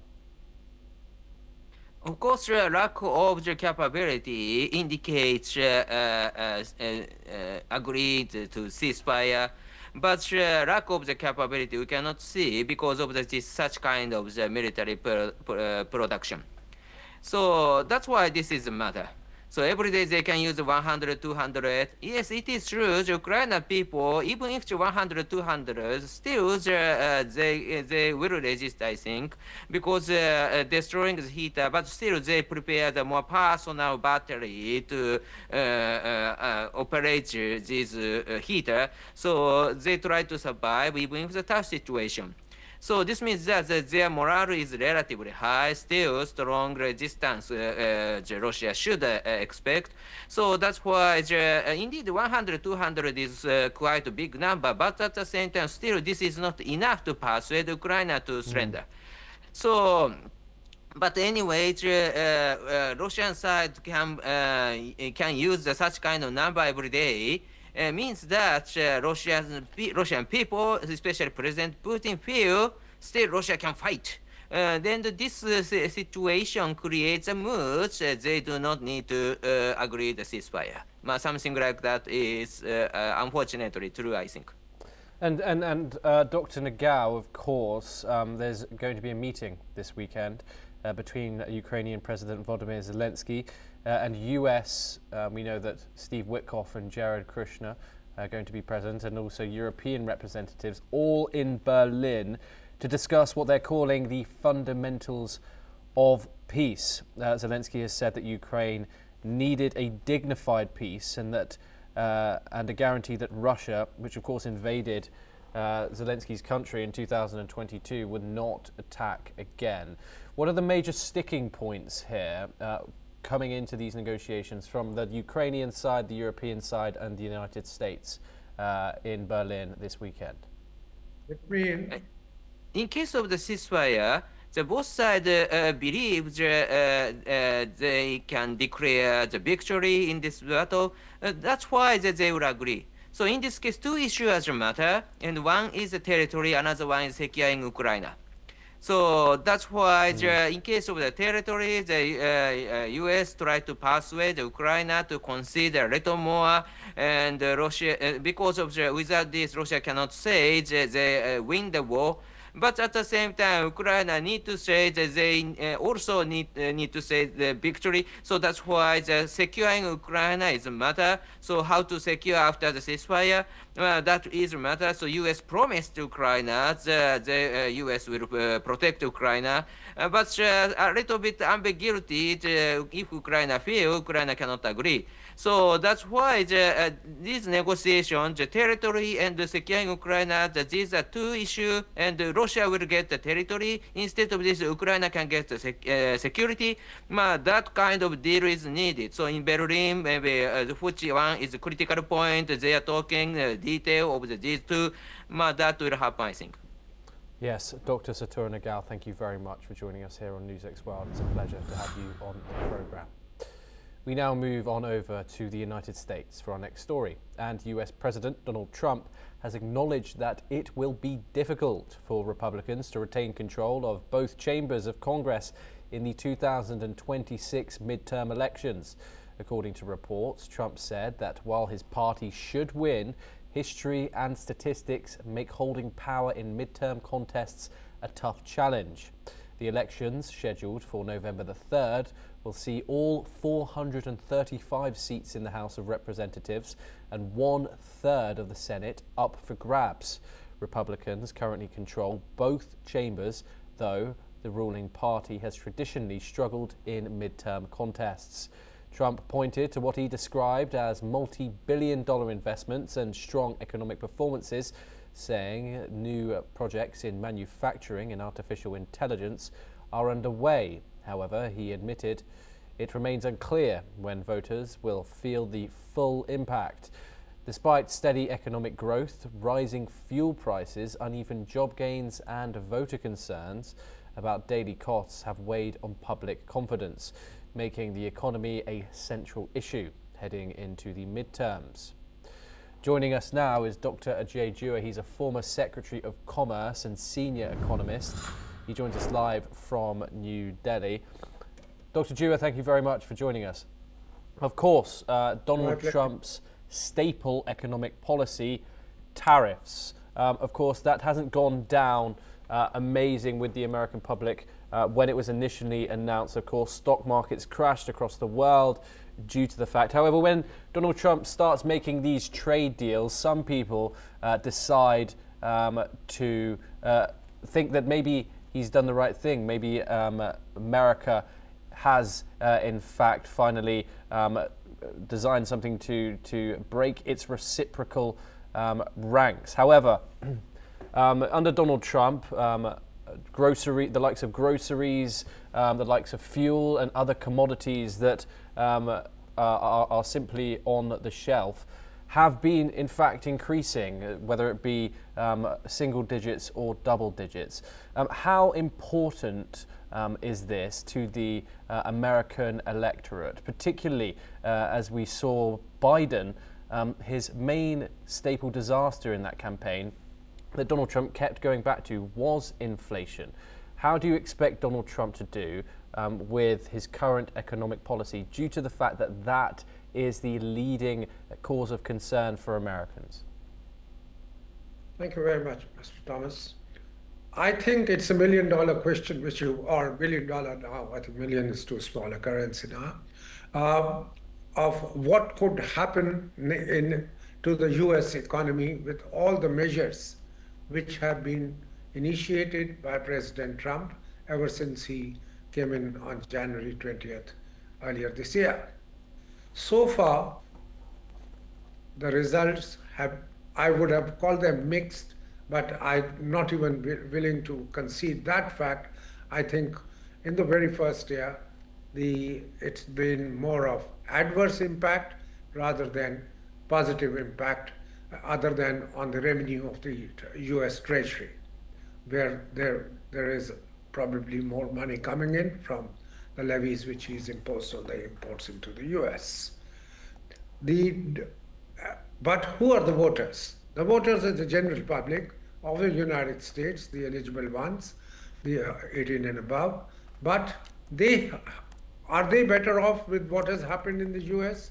Let's analyze that very quickly. One, a lot of goods have gone off the shelves, as you yourself mentioned, particularly the goods which were coming from China and China, Mexico, India, and Brazil, all because of the high import tariffs imposed by President Trump. Second, if certain volume of the goods is coming in, then it is costlier than before. Along with that, the compensation would have been that if these things are required to be suffered by the public and the voter at large, is the employment increasing? Is investment coming into the United States which promises in future the local production will start off and the shortages which are being currently experienced are being made good? I'm not sure if that's happening either, because the investments, as President Trump has himself kind of acknowledged, that he's expected a lot of investments to flow into the United States once the manufacturers or the entrepreneurs are sure that there is a market for the goods. They will all rush in to come and invest there. That's not happening. He's having to link up his tariff rates with the investments being made by those countries if they want a concession in the tariffs or a lower tariff into the United States. And the linkages of the two are actually making things worse. For instance, Korea says we don't have the money, $350 billion, which you are expecting us to invest or pay upfront to the Americans if you want the tariffs to be lower. Similarly, he is expecting Japan to undertake a large amount of investments. All these were traditional allies of the US, on board with the US with respect to not just the foreign policy, but even the economic directions which their countries were taking. With such a thing not likely to happen in the near future, President Trump certainly has a cause to worry. There is scarcity, there is inflation, jobs are not getting created, investment is not taking cuts to the level which he had anticipated. So he's conceding that there could be a problem for the for the Republicans, and that's in the next November elections. And it ties up with the historically what has happened. The ruling party, the party in power, invariably, including President Biden's, the Democrats, the ruling party doesn't do too well in the midterm elections most of the time. I won't say invariably, but President Trump is fearing that, and just as well that he remains aware that his policies are going to cost him politically heavily. Indeed, I just want to give the viewers some context here. Just yesterday, the Associated Press put out a poll, and only 31% of US adults now approve of how Donald Trump is handling in the economy.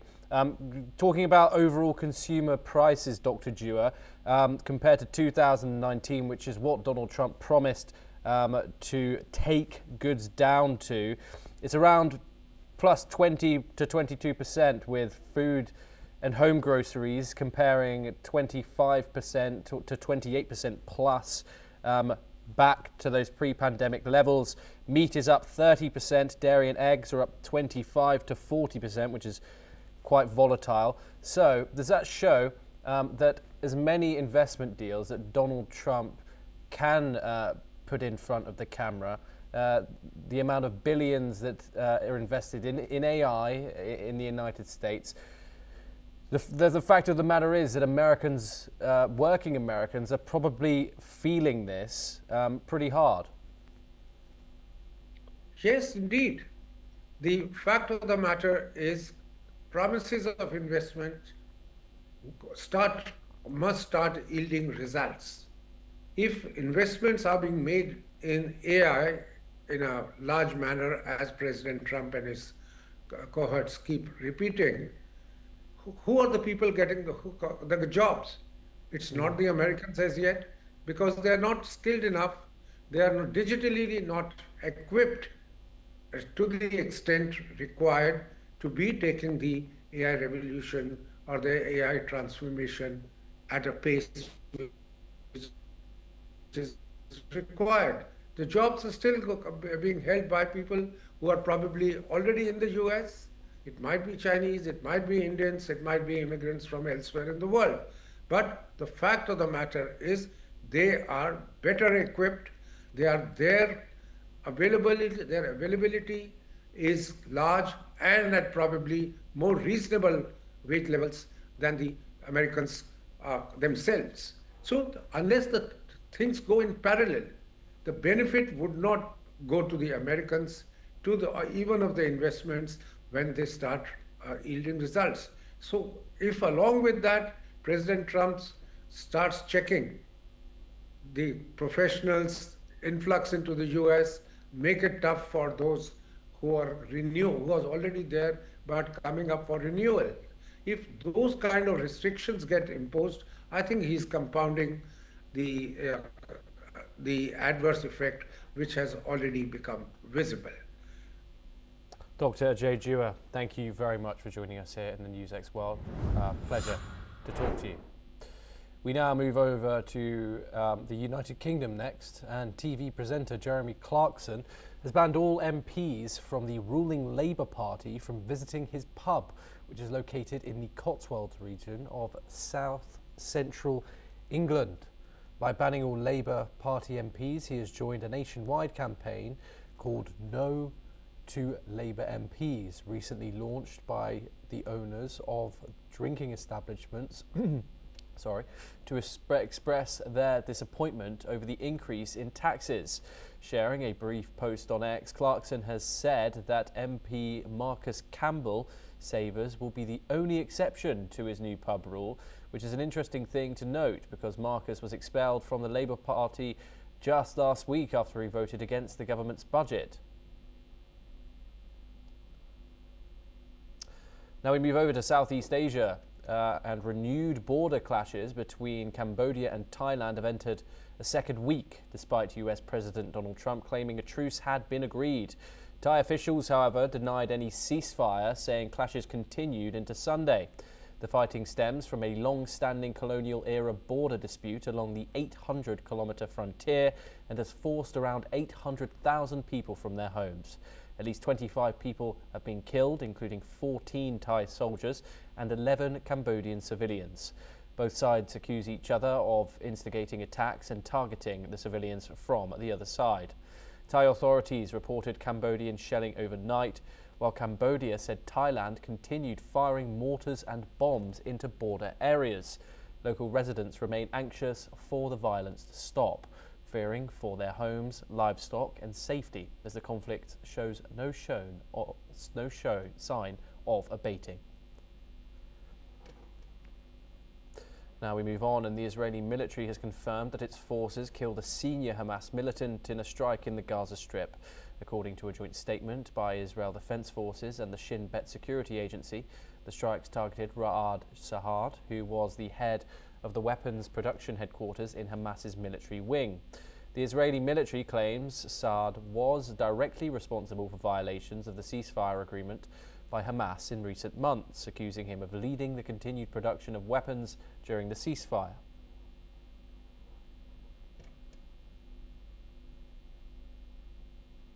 Okay, that's all that we have time for. Keep watching NewsX World for more international news updates.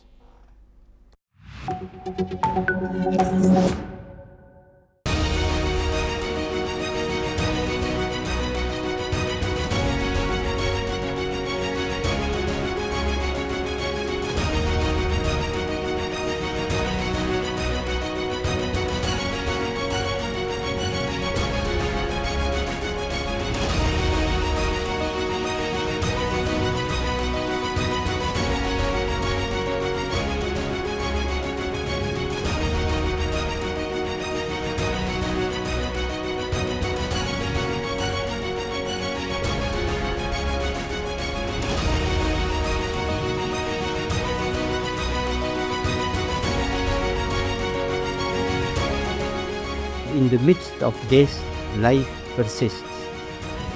In the midst of untruth, truth persists.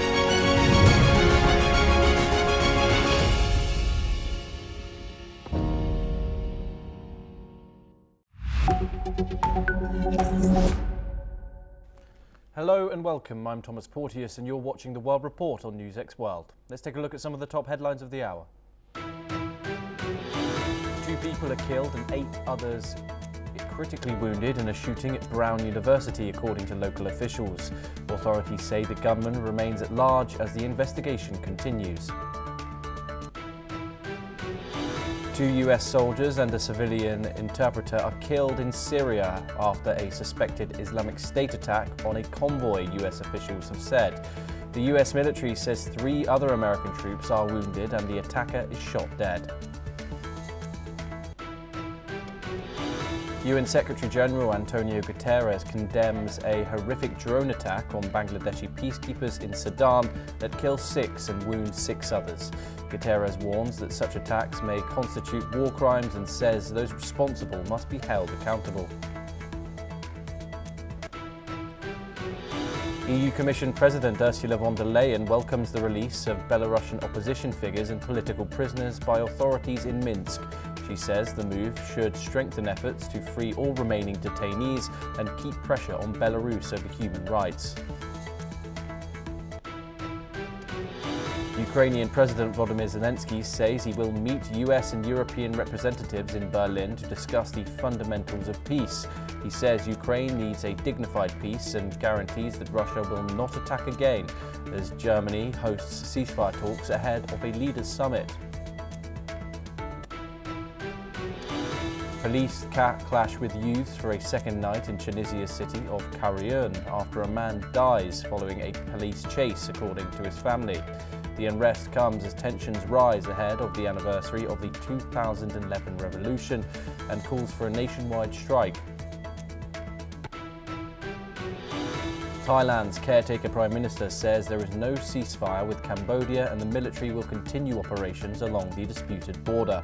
The statement comes after calls from Malaysia and a US claim of a truce, which both Thai and Cambodian leaders did not confirm. China's Foreign Minister Wang Yi says Beijing is ready to push its comprehensive strategic partnership with the United Arab Emirates to a higher level.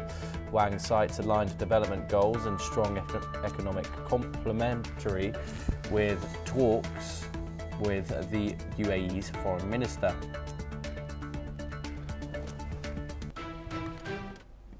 We start this hour in the United States, and 2 people have been killed and several more critically injured in a shooting at Brown University in Providence, Rhode Island, after a man dressed in black opened fire on the first-floor classroom of the Barus and Holy building, which houses the engineering and physics departments. Mayor Brett Smiley says that police are still searching for the shooter who struck at Brown's Barus and Holy Engineering building, where exams were taking place at the time. Let's have a look at what the mayor had to say on the incident. Today is a day that the city of Providence and the state of Rhode Island prayed would never come. We've heard about horrific acts of gun violence and active shooter situations in other places, but not here. But this afternoon at 4 o'clock in the afternoon, we received a call. 4:05 was when the initial call came in to Brown University of a report of an active shooter. I can confirm that there are 2 individuals who have died this afternoon, and there are another 8 in critical status, though stable, at Rhode Island Hospital.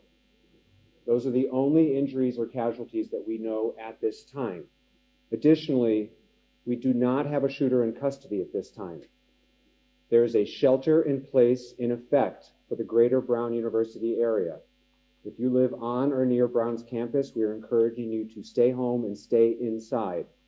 If you're not home at this time, we would encourage you not to return to your homes until the shelter in place has been lifted. Brown, Providence, and the FBI are currently in close coordination as they seek to find the shooter or shooters. The shooting took place at the Barris and Holly building, which is a Brown University engineering and physics building. The building contains both classrooms and lab space, too, and so he will be with us at future updates this evening. Meanwhile, US President Donald Trump, as he returned to the White House from the annual Army-Navy football match, says that he'd been briefed on the situation at Brown University, calling the incident a terrible one. Let's listen in to his statement.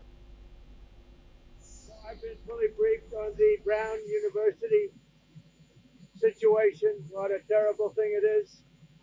And all we can do right now is pray for the victims and for those that were very badly hurt, it looks like.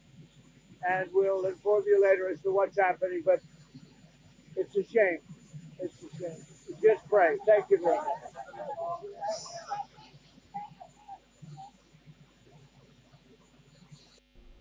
Joining us now is Shruti Dasgupta. She's an international affairs expert and she joins us live from New Delhi. Shruti, as of November the 30th, there were approximately 397 mass shootings nationwide this year. That includes where 4+ people were shot in a single event. This one, however, of course, happened in a place of education. How likely is this incident likely to reignite calls for federal gun reform? Greetings, Thomas. Thank you so much for inviting me.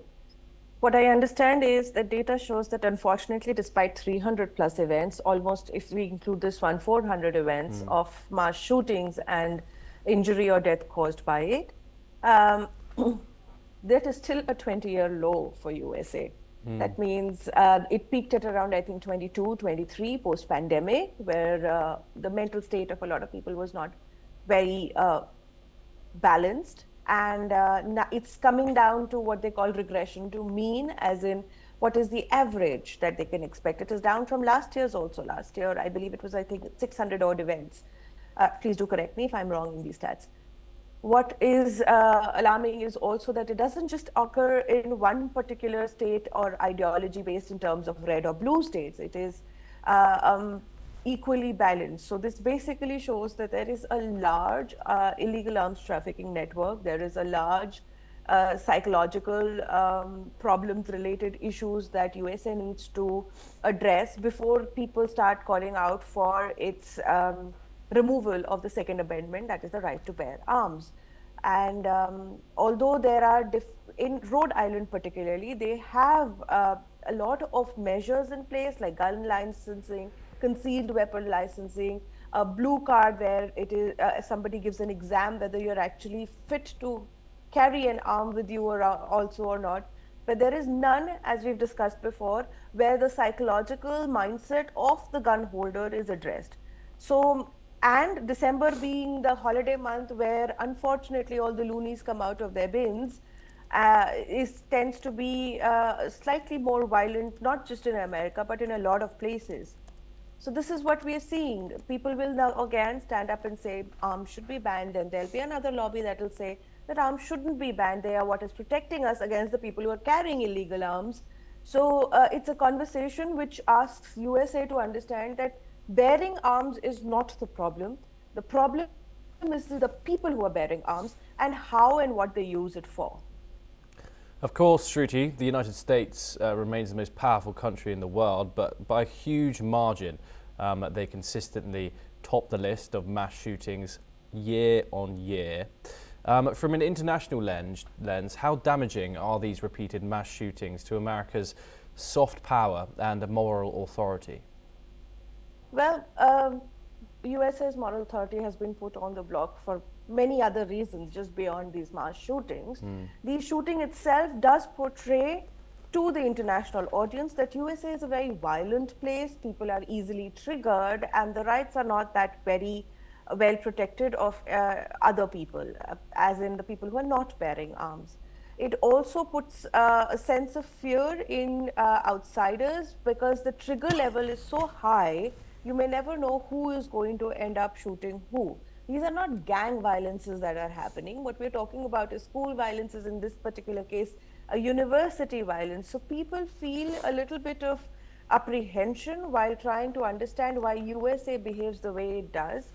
So overall, US citizens are specifically looked at through a lens of people who are highly unstable in terms of their temper levels, and their violence level is always highly ranked up there. And Trump, of course, we just heard his response. He's called for prayers in regards to this incident. Politically, does that signal restraint or avoidance of the gun control debate? It's very difficult to have a gun control debate because usually it tends to go towards the Second Amendment, for which maybe presidencies can be lost also. So that is not a conversation any politician, blue or red, would want to have. They would want to, as I said before, they should consider putting additional hurdles in the path of holding arms so that the arms lobby is not disturbed, but at least the loonies don't get their hand on it. And beyond it, they have to address the elephant in the room that there is a very huge illegal arms trafficking business. Ghost guns is an issue. There is the issue of it is being almost 1/4 of what a legal arm would cost because it comes with so many barriers. The legal arm, let's say, is about $2,500 dollars, an illegal one would be available for 500. So a huge economy runs on illegal arms. That is what they need to address rather than go after the illegal arms lobby, which of course is going to support the right to hold arms. And Shruti, Brown University, of course, an Ivy League university, the seventh oldest university in the United States. This suspect, of course, now is, however, still at large in the Rhode Island area. What does this say about the response gaps, even in the elite, well-policed university towns, and the preparations that those institutions have for a situation like this, which, of course, as we've said, reoccurs on a frequent basis? Well, so Brown University, particularly, the last incident they saw was 2019. So a 5-year gap shows that they have their stopgap arrangement in place. They have their security analysis in place. I believe they sent out immediately after the shooting started, they sent out an alert so that people stayed indoors, avoided, silenced their phones, and tried to find shelter from whoever or how many ever shooters were out there. So they have their security apparatus in place. I would hesitate to critique a university just because there are people who do this, because it's not the only one. There are others that have these kind of issues. Just because there's a right to hold arms, there are people who will be allowed to have it after 21 years of age if they have the right licenses. And then, of course, there's the illegal part of it, which nobody can guess. So despite it being sad and my heart going out to the victims, and our prayers with the people who are injured and are hoping, and the parents who are under a lot of pressure where their children are in an environment which seems unsafe, I do believe that they have the security measures in place. As I said, gun violence, mass shootings is on a decline. It is coming down to regression to mean rather than spiking as it did post-pandemic. So maybe we'll see USA calm down a little. It's just unfortunate that it happened at an Ivy League. Of course, Shruti, and we've seen the likes of school shootings. Of course, this one happened at a university, but older students. We've seen people mentally ill go into schools, some primary schools even, and open fire. Given the pure tragedy of these crimes, some of those previous ones that I've mentioned, like for example, like Sandy Hook and Columbine, for example, and there's been no international change. Let's also go back to the likes of Dunblane in the United Kingdom, and of course Christchurch in New Zealand. We saw legal action be made by the government after these tragedies happened. Why haven't the United States done the same? Well, because those societies, those rights, those amendments, they are all different. So they cannot, one model does not work for all nations. And USA is a case of its own. And then there is the state level infrastructure and the federal infrastructure. So there are many hurdles to cross over there. One particular method cannot be for all. Let's just talk about the California shooting that we spoke about last time. And they've still not found who's responsible. The person is at large. So there are, despite it being a highly surveilled state where you have CCTV cameras at every intersection, you have a lot of tech operators going for you and your law enforcement agencies, finding justice and delivering it as soon as possible is not always simple. Specifically for USA, because it has a lot of people do bear arms very legally. It's very difficult to find. And there is this, in this particular last year, I found there is this reluctance to give public information of the identity of the person whom they have probably found. They do not want to talk about what kind of weapon was used. So either they are trying to keep people from being violent against a particular community or a particular set of people, or they are trying to not encourage people by stating outright that this particular weapon is the one that is held out in US university. So there's a larger question at bay how they are handling the situation and how they are responding to it. But mostly for me, I think they do need, apart from a blue card and every other card and every other license, they need a psychologist's license to be issued right along with the right to bear arms, so that a person holding the gun is the one who's able to use it responsibly. Shruti Dasgupta, thank you very much for joining us here on News X World. It's always a pleasure to talk to you. We do, however, have some breaking news coming in from Rhode Island from that developing story that we've just spoken about. And during a press briefing by the mayor of Providence and president of Brown University, when asked about the classroom scenario of the Brown University where the shooting occurred, the president of the Brown University was utterly clueless about what exactly was happening in the classroom. Let's have a look. BC when it happened and flew right back, and I'm catching up right now. President, with all due respect, 6 hours after the shooting, and you said you don't know what was going on in that classroom. How does that happen? Were they taking an exam? Were they meeting for a club? I don't know. I don't know. 6 hours later, and you're the president, and you don't know. I do not know. Well, that's kind of concerning. BC when it happened and flew right. We move on next over to West Asia, and 2 US Army soldiers and a civilian interpreter were killed in an attack linked to the Islamic State in central Syria yesterday. The Pentagon said the incident occurred in the historic town of Palmyra, where US forces were supporting counter-terrorism operations. According to US Central Command, the attack was carried out by a lone gunman while American soldiers were conducting a key leader engagement alongside partner forces. 3 additional US soldiers were wounded. The attacker was killed by partner forces at the scene. US officials said initial assessments indicate Islamic State was likely responsible, though the group has not claimed the attack. Local authorities told Reuters the attacker was a member of the Syrian security forces, though authorities say he held no leadership role.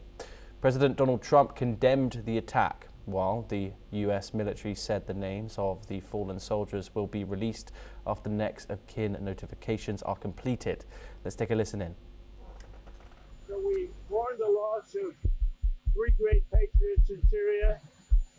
You know how it happened. It was an ambush, terrible. We also have 3 wounded that seem to be doing pretty well. But we mourn the loss. These are 3 great people. And it's just a terrible thing. Syria, by the way, was fighting along with us. The new president of Syria is, as they told me, and I'm not surprised, he's devastated by what happened. This was an ISIS attack on us and Syria. And again, we mourn the loss and we pray for them and their parents and their loved ones. Very, very sad. Mr. President, will the U.S. retaliate against ISIS? Yeah, we will. And will the U.S. forces attack again? We're going to be serious. Will the U.S. still be there? We will retaliate. Thank you very much. We're now joined by Professor Rohan Gunaratne, an international affairs expert, joining us live from Singapore. Professor Gunaratne, thank you very much for joining us. Does this attack confirm that ISIS does in fact remain operational despite years of US-led counter-terrorism operations? Thomas, 10 years ago, ISIS was the world's most strongest terrorist movement, and its HQ, its headquarters was in Syria and Iraq.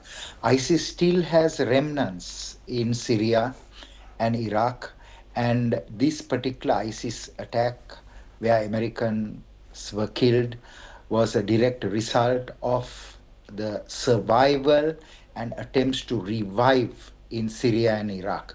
So what is imperative is for governments to work closely with partner nations in the Middle East to dismantle the ISIS remnant structures.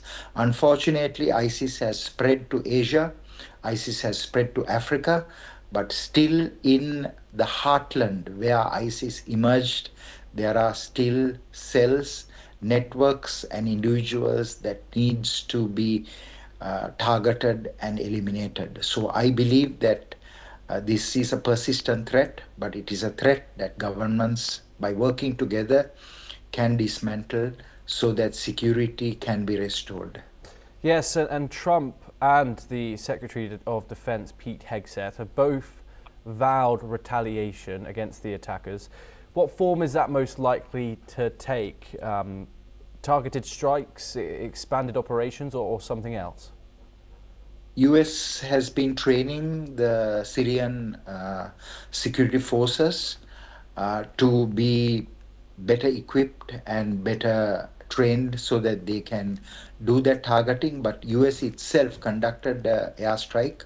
US will continue to unilaterally take action against ISIS remnants, but will also capacitate Syria and other governments to fight back. What is important to understand is that this particular terrorist is suspected that he was a former member of the Syrian regime, and it is very likely true because many people from ISIS have been integrated to the Syrian security forces. So there must be a rehabilitation program to replace their ISIS ideology with a mainstream ideology, and that takes time, it takes effort.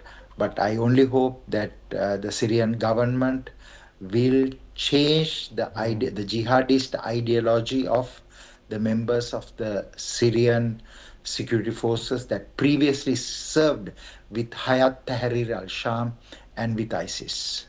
And Professor Gunaratne, we've seen the United States remove sanctions on Syria, and we've also seen al-Shara visit the White House, for example. However, of course, there's been sectarian clashes killing hundreds of people, and this is a new escalation when it comes to violence in the country post-Bashar al-Assad.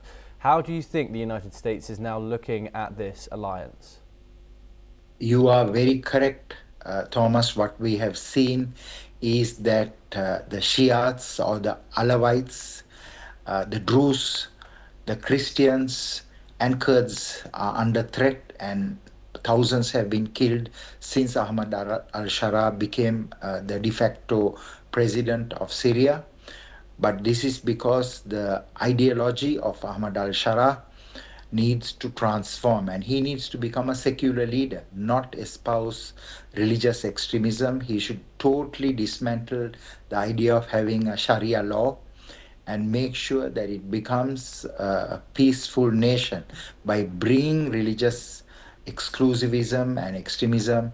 Nothing good will happen to Syria. Of course, the Americans and the Europeans are now realizing that they have to engage Syria intelligently, because if Syria becomes a prosperous nation, but is still subscribing to extremism, then of course that prosperity and sustenance will not continue over a long period, and Syria will eventually pose a threat to Israel. So what is important is to get rid of that extremist and exclusivist mindset, especially of having Islamic law, because it has not worked anywhere in the world. So better to have a proper criminal justice and prison system, which is a modern system, and not have that archaic law that will in many ways will destroy Syria from within.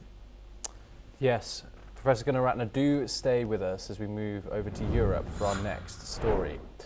Now, the Belarusian government has released 123 people, including foreigners, a Nobel Prize winner and several political opposition leaders who were being held in prison on espionage, terrorism and extremism charges.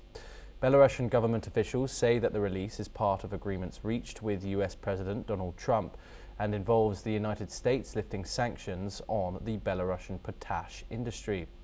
Among the prisoners released were two prominent Belarusian activists, a Nobel Prize winner, and opposition figure Maria Kalesnikava.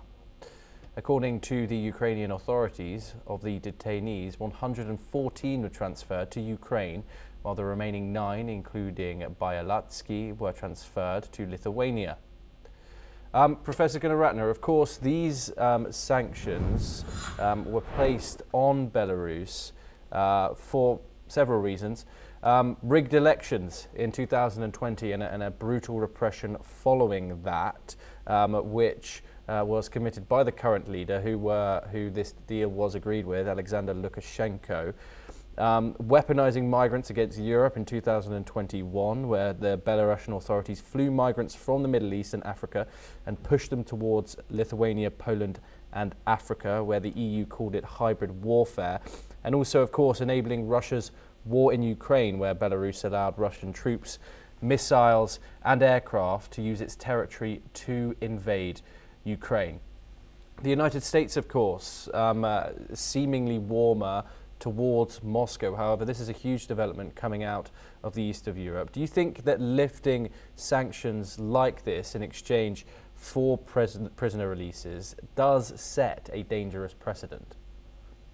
Certainly, Thomas, it does. But what is important is that the Americans were very smart. They managed to get the Nobel Prize winner, who should have been the new president of Belarus, released from custody. And also they got more than 130 people released, which includes a very famous musician, a lady renowned for performance in the orchestra released. And all these people were arrested on false charges, and they spend a lot of time in prison. And I hope that there will be a change in Belarus, because people are realizing that the current leadership needs to be replaced. So this may be the very beginning of a change in Belarus, which is also keen to get rid of the sanctions, and that's why they released these prisoners. So this is good news, but certainly we must all be aware that there will be similar arrests based on false charges, simply because a man who really didn't win the election is now the head of government in Belarus, and he wants to continue. Professor Rohan Gunaratne, as always, it's a pleasure to talk to you here on NewsX World. Thank you very much for joining us. We now move on and over to the United States, and White House border czar Tom Homan has stated that the tougher security measures along the US-Mexico border is important to counter the illegal maritime activity, which he says has increased in recent times. He has also noted that US President Donald Trump has added more Coast Guard boats and Navy vessels to further help tackle the issue of immigrants illegally entering the United States using waterways. Let's take a listen in. We knew when we locked the border down, me and Ronnie discussed it many times, we knew when we locked the border down, they're going to take to the water. So President Trump has not only signed more Coast Guard boats to the water, more Navy vessels to the water, but air and marine operations down on the end, they put more watercraft in. Additionally, the Commissioner of Customs and Border Protection has held a news conference along the border wall between San Diego and Mexico's Tijuana region. He has stressed on border security measures and praised the work of Border Patrol and ICE agents. Let's listen to it. Border security is national security. Sometimes I think people overly complicate this, but you need to think of it as simply just like your home. If you cannot identify and control and know who and what goes into your personal home, you have no personal security. And as a nation, if we can't identify people entering our home and then make conscious decisions based on laws that are put in place by Congress, who and what we're going to allow into our home, any conversation about security is a fraud. We now turn over to Latin America, and hundreds of government supporters took to the streets in Caracas on Saturday, protesting the US seizure of a Venezuelan oil tanker in the Caribbean waters. The Venezuelan government has denounced the move as an act of piracy. The demonstrations, held under the slogan "Great National Protests Against Yankee Piracy," were echoed in several cities. Protesters gathered in Caracas, La Vega neighborhood, joined by local officials, including the city's.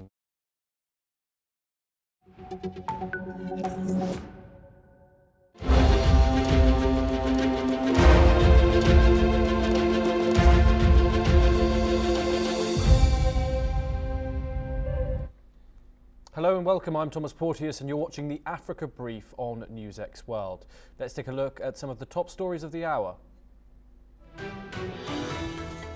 UN Secretary General Antonio Guterres condemns a horrific drone attack on Bangladeshi peacekeepers in Sudan that kills 6 and wounds 6 others.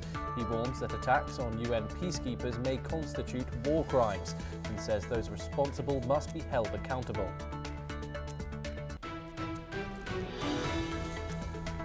M23 rebels push ahead in Eastern Democratic Republic of Congo, escalating fighting in the mineral-rich region. The advance comes days after Rwanda and the DRC sign a peace deal in Washington aimed at halting the decades-long conflict. Meanwhile, US Secretary of State Marco Rubio says Rwanda's actions in East DRC clearly violate the peace deal signed under President Trump. Rubio warns the United States will take action to ensure commitments made under the accord are upheld. Police clash with youths for a second night in Tunisia's city of Karayan after a man dies following a police chase, according to his family. The unrest comes as tensions rise ahead of the anniversary of the 2011 revolution and calls for a nationwide strike. The Trump administration strips temporary legal protections from around 5,000 Ethiopian nationals, ordering them to leave the United States within 60 days. Officials say conditions in Ethiopia no longer justify protection despite ongoing violence as part of a broader immigration crackdown. Cameroon detains dozens more protesters as a political crisis deepens following disputed presidential election results. Rights groups say more than 1,000 people remain in custody after unrest over President Paul Biya's re-election, which the opposition calls fraudulent. The United Nations urges Ethiopia and Eritrea to respect each other's sovereignty amid renewed tensions and fears of a new conflict. The UN chief calls on both sides to recommit to the Anglia's peace agreement as accusations of destabilization and war preparations grow. A Tunisian court sentences prominent opposition figure Abou Moussi to 12 years in prison, according to her lawyer. Rights groups say the verdict deepens President Kais Saied's grip on power as Moussi denounces the ruling as politically motivated.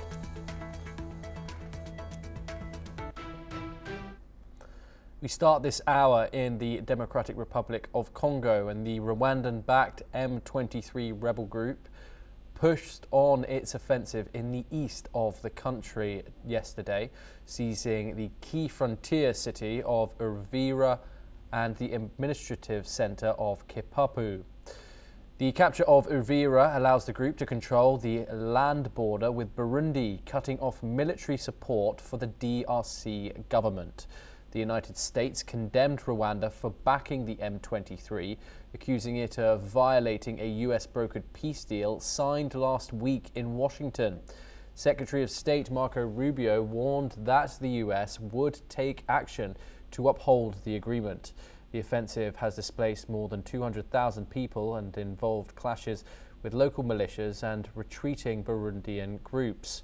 UN officials, including peacekeeping chief Jean-Pierre Lacroix, warned the advance could spark a regional confrontation with potentially incalculable consequences for the DRC.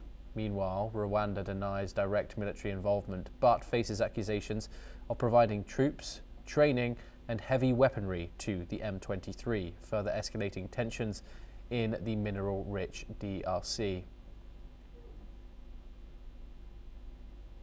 We're now joined by Ayanuga Olugbenga Paul, a public affairs analyst. He joins us live from Lagos. Thank you very much for joining us, Ayanuga.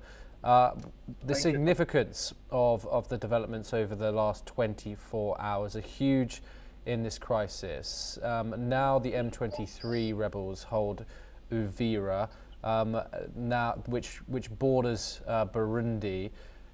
They can now successfully cut off supply routes through that country to the DRC, official army. What are your thoughts in regards to the developments of the past 24 hours and the seizure of that region? Well, my thought is that the U.S. is looking for every means possible to destabilize Rwanda. That is why they keep parroting the idea that Rwanda backs the M23 rebel. But the same United States conveniently forgets that the Burundi armed forces backs the Congolese government forces. And in order to be able to defend their flank, the M23 rebel has to cut off supply of the support of the Burundian armed forces to the Congolese government forces. And this is war. And in war, the person with the better strategy wins.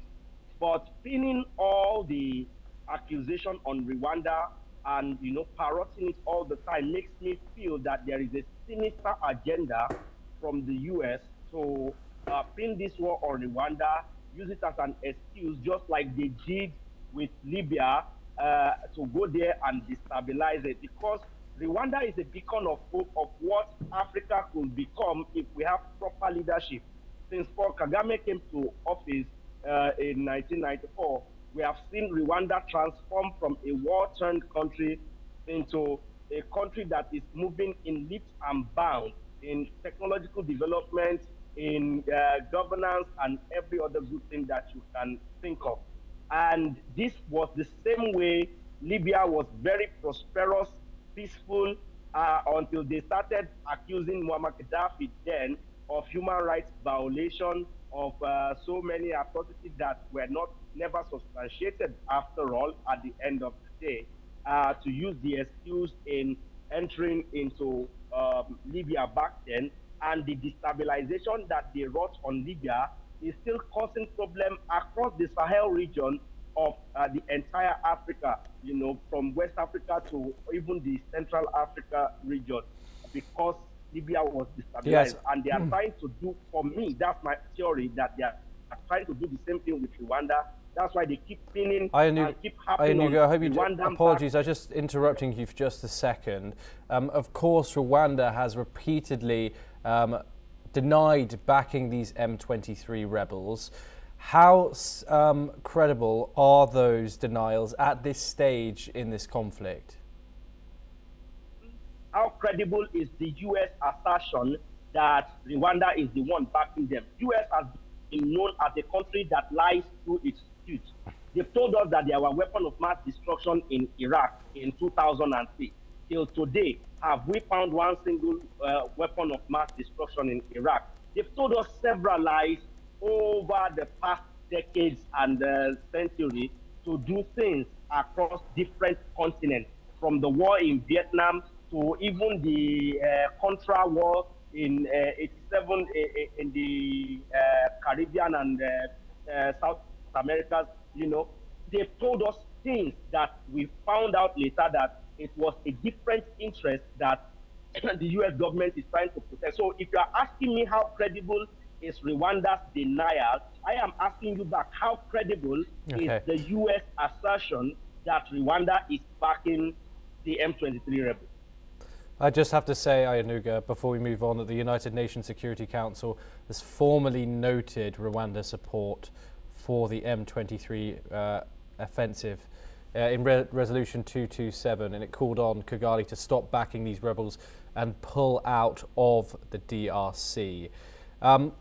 Marco Rubio, the Secretary of State, has said that repercussions are coming for Rwanda due to this offensive. What are your thoughts on that, what that might mean? I think threatening a sovereign nation is something that African Union should rise up and resist, because it is Rwanda today, it could be Nigeria tomorrow, it could be any other country the day after. All this careless talk by the US politicians, because they think that they are superpower in the world, should be checked. US cannot make itself police of the world. US does not love any country enough to go there for God's sake. They go there for their business interest sake, not because they love peace or because they want peace in any country, but because of their business interest sake. So the threatening by Marco Rubio should be treated as an act of terrorism against another state by the US. Yes, Ayanuga, do stay with us as we have further updates to discuss. We move on now, and UN Secretary General Antonio Guterres has urged Ethiopia and Eritrea to reaffirm their commitment to the 2000 Algiers Agreement, which ended a bitter border war between the two countries. Tensions have flared recently over a maritime dispute, with Ethiopia seeking access to the Red Sea for a port and a military base. Eritrea sees this as an encroachment on its territory, heightening mutual suspicion. Guterres called for both nations to respect sovereignty and territorial integrity, noting that the Algiers Agreement laid the foundation for peaceful coexistence. He also emphasized the importance of continued cooperation for regional development, recalling that both countries renewed their peace commitment in 2018. With rising tensions, the international community has been urged to support efforts to maintain peace and stability. Ayanuga joins us once again. Ayanuga, is this about unresolved border demarcations, of course a maritime dispute, or otherwise a deeper political mistrust that still remains there after so many years?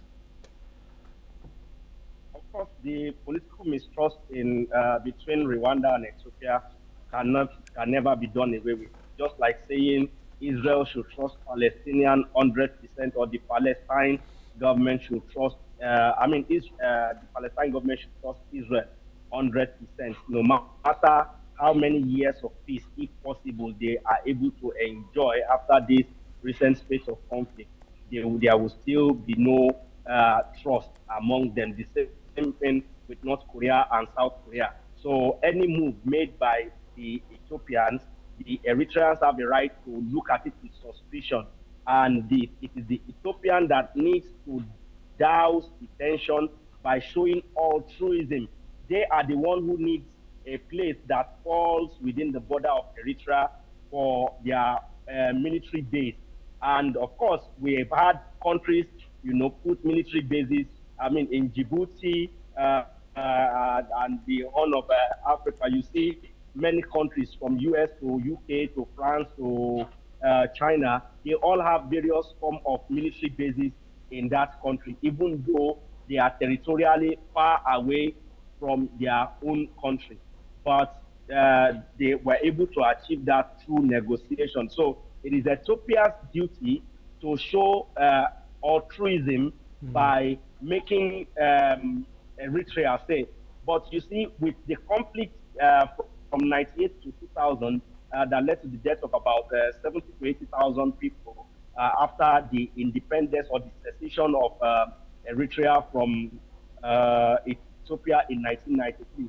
You won't blame Eritrea at all if they are not giving an inch to Ethiopia. They would rather give an inch to maybe another neutral country than to give Ethiopia an inch, knowing fully well that give them an inch, they might likely take a mile. So I don't blame Eritrea on that, and I believe that they should all listen to the voice of reason, because it just as recent as 2018, they still recommitted to the 2000 agreement, saying that they want that peace to continue, and nobody on both sides should do anything that will interfere or damage the fragile peace. Don't forget that Ethiopia itself is having its own internal battle with the Tigray region that was, quelled recently, about 50 years recently now. So they should, with that going on in Ethiopia, the Eritreans are looking at it, they are watching, and the border they share, there are people who share both Eritrean and Ethiopian blood in some of these regions where conflicts are taking place. And with the handling of the government of Ethiopia of the situation, it will make them, of course, have issues in trusting them. So I believe they should listen to the UN Secretary General in ensuring status quo remain and peace is sustained in the region. Yeah, and Ayanuga, what would this renewed conflict mean for the already fragile Horn of Africa region in its entirety? Is there any danger of tension spilling into wider areas? of course, there will be dangers of tensions spilling into wider areas, because don't forget that people who are running away from Sudan are looking for where to run to. So if we have a conflict now breaking out between Eritrea and Ethiopia, where will those people run to? Kenya is watching with keen observation. It is not like Djibouti or Somaliland or Somalia are also super peaceful. They are all having fragile peace that they are maintaining in their region. So any spillover, any little spillover from any of the countries will, of course, have a domino effect that might spiral out of control. Yes, Ayanuga Olugbenga Paul, thank you very much for joining us here on NewsX World. It's a pleasure to have you on the programme, of course. We now move on to our next story. And a drone attack on a United Nations facility in the Kordofan region of Sudan has reportedly killed 6 peacekeepers and injured 8 others who happen to be Bangladeshi nationals serving in the UN Interim Security Forces. The strikes targeted the UN peacekeeping logistics base located in the Kadugli city of Kordofan. In response, UN Secretary General Antonio Guterres has strongly condemned the drone attacks, saying that they significantly amount to war crimes under international law. Meanwhile, the Sudanese army has accused the RSF paramilitary group of carrying out strikes on the UN base, also stressing that the RSF wants to subvert the peacekeeping institutions operating in the region. Moreover, Bangladesh's interim leader Mohammed Yunus has also criticised the strike and has asked the United Nations to provide all necessary emergency support to his country's peacekeeping personnel. We're now joined by Shuaib Chowdhury. He is the editor of The Blitz in Dhaka. Thank you very much, Shuaib, for joining us here on NewsX World. It's a pleasure to have you. Shuaib, Bangladesh send one of the most amount of peacekeepers to the United Nations than any country in the world. Do you think that Bangladesh and Dhaka might reassess how many troops that they supply the United Nations with after this tragic incident? Thank you very much. As you have mentioned, that the attack took place in Abay province in Sudan. Abay is an oil-rich province, and it is disputed by Sudan and South Sudan. Now, according to the latest information, as you also know, that 6 of the members of our Bangladesh army, which includes Corporal Masood Rana and 5 more soldiers, they were killed, and also 8 of the members of Bangladesh army, they are also critically injured. So this is taking place at a time when United Nations peacekeeping force is reducing the number of its members, and particularly a very large number of Bangladeshi contingent were returned from another deployment. So with this latest report of the attack, drone attack in Sudan, of course for Bangladesh army this is a challenging situation, because they may not be interested in continuing in that particular area, because no one wants to sacrifice the lives of their own soldiers for peacekeeping efforts. This is a very complicated situation for Bangladesh army. Yeah, indeed. And what does this tell us about the security breakdown in southern Sudan here? 6 Bangladeshi UN peacekeepers killed. What are your thoughts, and what sort of stuff are you hearing inside Bangladesh, which is of course the nationality of all the victims in this incident? You see, there are 4,000 police and army from the United Nations in that particular area. But this drone attack, if you already know that the victims were all from Bangladesh. The total 14, 6 dead, 8 critically injured, all are from Bangladesh and not from any other country. There are troops from other countries also. So it is a very confusing matter to identify why the RSF, even the rapid support force, which is a paramilitary, why they categorically targeted Bangladesh armed forces, members of the Bangladesh armed forces in that particular camp. Why not other places? So this is something possibly our army will investigate, and United Nations will also investigate. But as a journalist, what I believe that, I mean, it is not a kind of the isolated incident that it took place, because it happened where only Bangladesh soldiers were stationed. So this is very strange situation, and I think they will investigate. But as I mentioned, that this particular attack may discourage Bangladesh army from continuing their services in Sudan. Yes, thank you very much, Shoaib, for joining us here on News X World.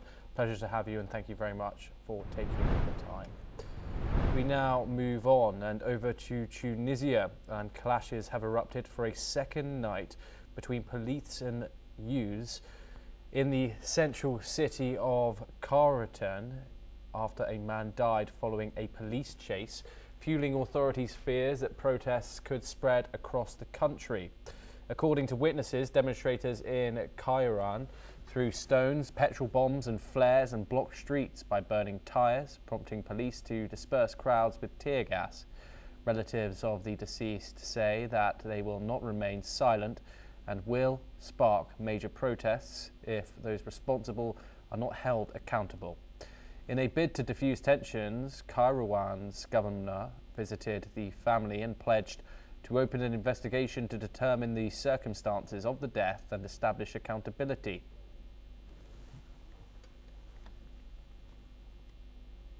A 52-year-old Indian origin man, VKJ Raj Pandey, was among 4 people killed when a 4-story Hindu temple under construction collapsed in South Africa's KwaZulu-Natal province. The new Aho Bylem Temple of Protection, situated on a steep hill in Redcliffe, was being expanded when a section of the building gave way, trapping workers and temple officials beneath the rubble. Pandey, an executive member of the Temple Trust, had been deeply involved in the project. Rescue teams recovered more bodies over the weekend, but poor weather conditions halted operations. Authorities revealed that the construction lacked approval, raising concerns about the legality of the project. KwaZulu-Natal officials pledged to continue rescue efforts, though hopes of finding survivors are dimming.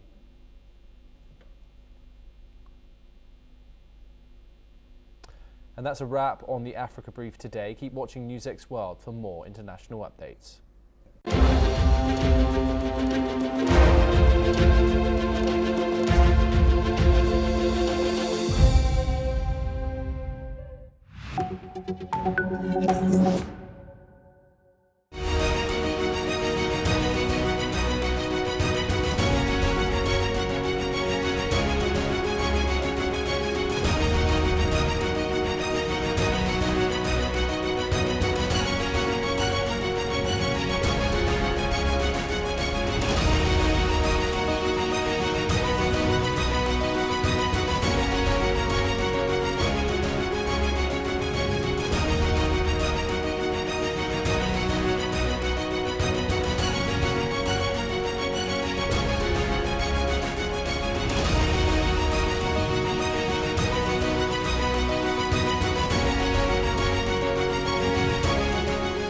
In the midst of death, life persists. In the midst of untruth, truth persists.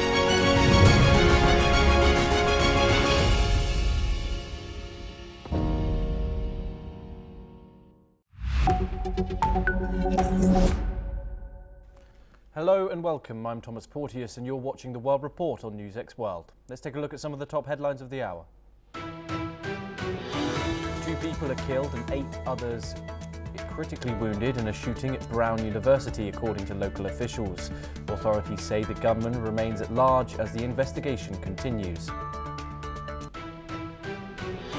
2 US soldiers and a civilian interpreter are killed in Syria after a suspected Islamic State attack on a convoy, US officials have said. The US military says 3 other American troops are wounded and the attacker is shot dead. UN Secretary-General Antonio Guterres condemns a horrific drone attack on Bangladeshi peacekeepers in Sudan that kills 6 and wounds 6 others. Guterres warns that such attacks may constitute war crimes and says those responsible must be held accountable. EU Commission President Ursula von der Leyen welcomes the release of Belarusian opposition figures and political prisoners by authorities in Minsk. She says the move should strengthen efforts to free all remaining detainees and keep pressure on Belarus over human rights. Ukrainian President Volodymyr Zelensky says he will meet US and European representatives in Berlin to discuss the fundamentals of peace. He says Ukraine needs a dignified peace and guarantees that Russia will not attack again as Germany hosts ceasefire talks ahead of a leaders' summit. Police clash with youth for a second night in Tunisia's city of Karaoun after a man dies following a police chase, according to his family. The unrest comes as tensions rise ahead of the anniversary of the 2011 revolution and calls for a nationwide strike. Thailand's caretaker Prime Minister says there is no ceasefire with Cambodia and the military will continue operations along the disputed border. The statement comes after calls from Malaysia and a US claim of a truce, which both Thai and Cambodian leaders did not confirm. China's Foreign Minister Wang Yi says Beijing is ready to push its comprehensive strategic partnership with the United Arab Emirates to a higher level. Wang cites aligned development goals and strong economic complementary with talks with the UAE's foreign minister.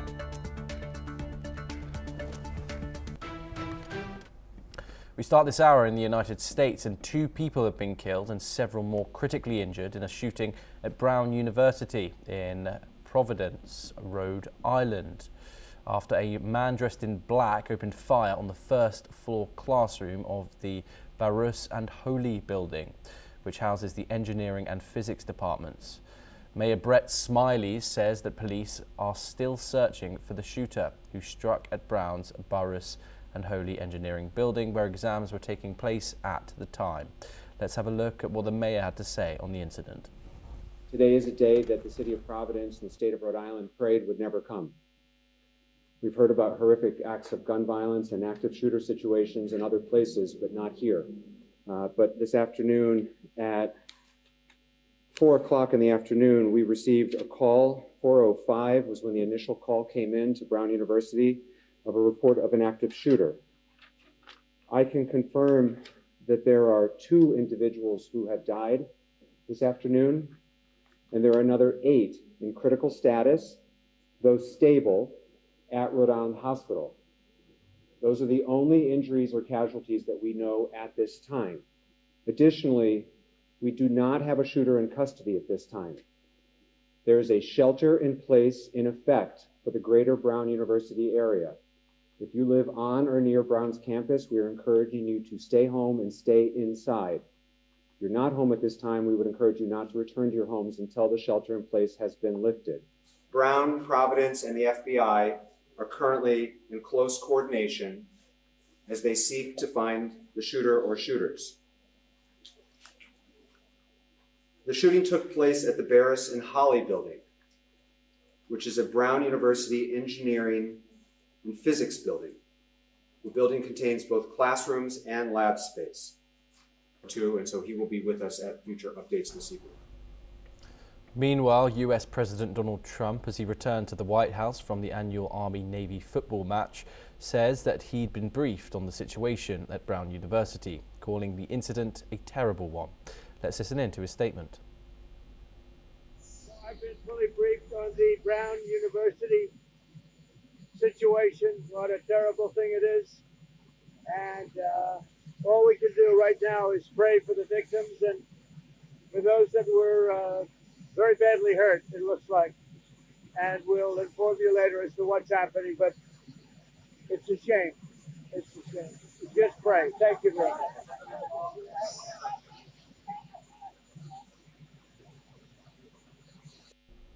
Joining us now is Shruti Dasgupta. She's an international affairs expert and she joins us live from New Delhi.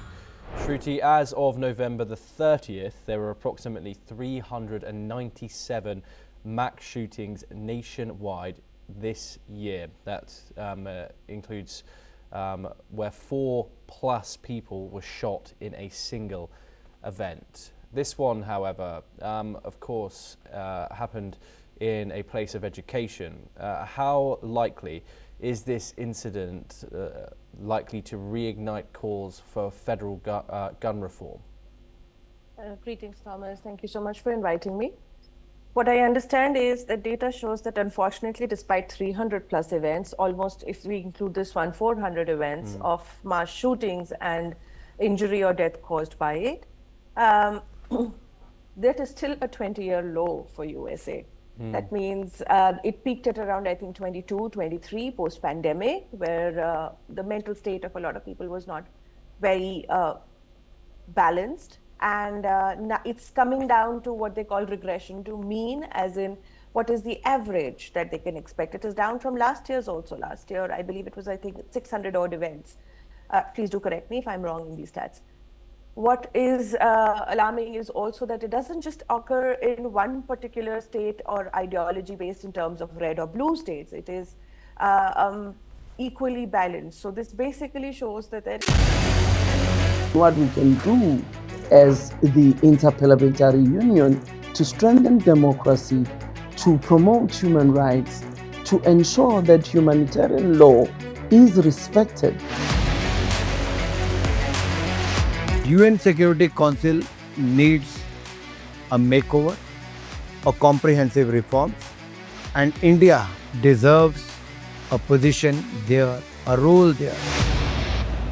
Prime Minister Modi during Operation Sindoor made it amply clear that war has never been India's choice. We are with the side of peace. We are neither neutral nor indifferent. We are with peace. We would have dealt with the U.S. a whole lot on trade and those kinds of things, and that's not as certain these days. So we have to go back and look at our European partners, our Asian partners.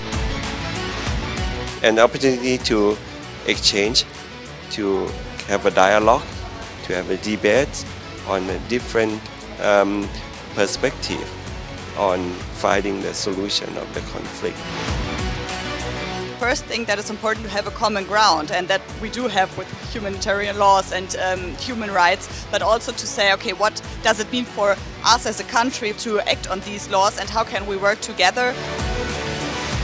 When we realize that there's something wrong with democracy, the institutions and policies, values come together and we take stock, and it's possible then to improve and chart a new course for democracy. It's the people's right to self-determination, and if they want to be independent, they should be independent. We will not start a war against Greenland.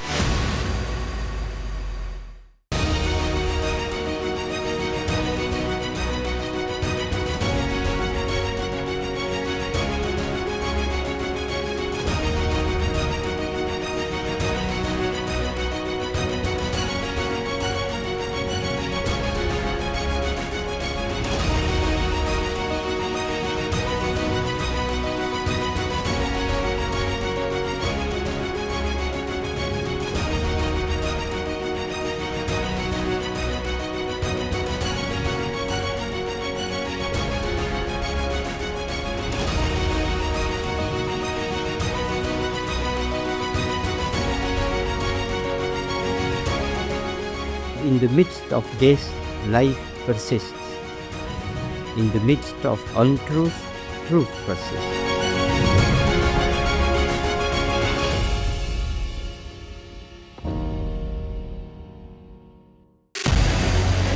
What we can do as the Interparliamentary Union to strengthen democracy, to promote human rights, to ensure that humanitarian law is respected.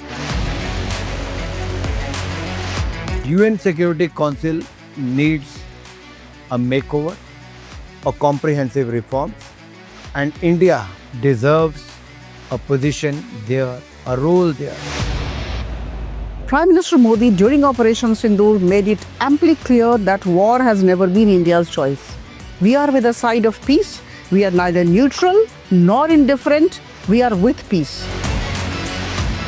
We would have dealt with the U.S. a whole lot on trade and those kinds of things, and that's not as certain these days. So we have to go back and look at our European partners, our Asian partners. An opportunity to exchange, to have a dialogue, to have a debate on a different perspective on finding the solution of the conflict.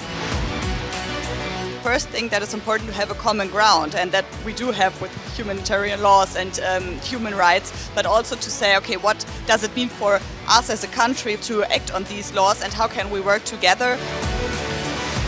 When we realize that there's something wrong with democracy, the institutions and policies, values come together and we take stock, and it's possible then to improve and chart a new course for democracy. It's the people's right to self-determination, and if they want to be independent, they should be independent. We will not start a war against Greenland.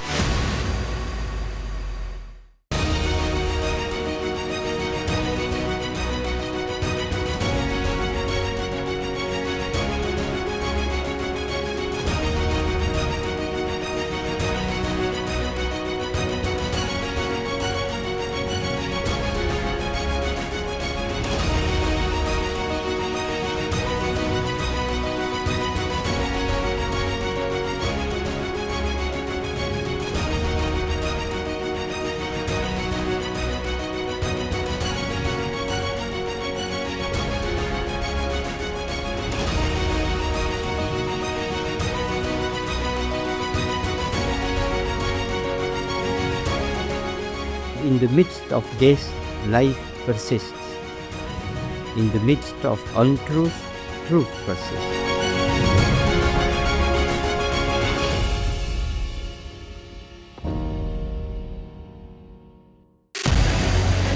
What we can do as the Interparliamentary Union to strengthen democracy.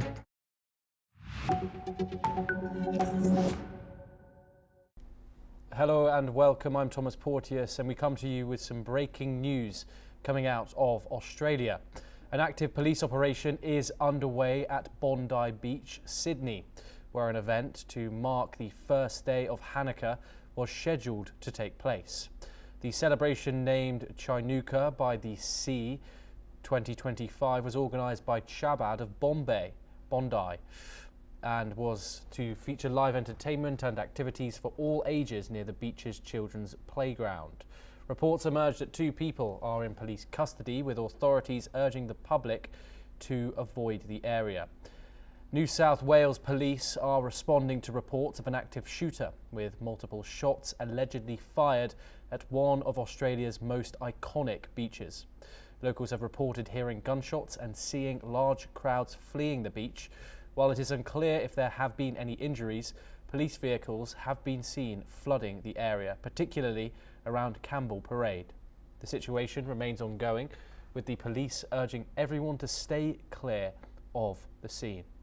Some huge developments coming out of Australia this hour, where New South Wales police say 2 people are now in custody in response to a developing incident at Bondi Beach. We are trying to get the visuals that we have for you now, as we can see police flooding the area there, people fleeing. There is an operation underway. Eyewitnesses have described running and fleeing crowds as the Hanukkah event was scheduled to take place at 5 o'clock local time.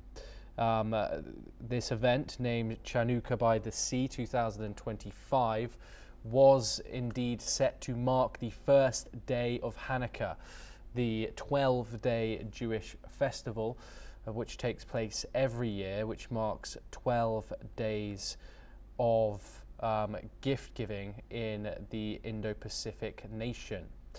Australia, of course, has seen a rise in anti-Semitic incidents recently, and it's run for historical highs for a second year running ever since the start of the Gaza war in October of 2023.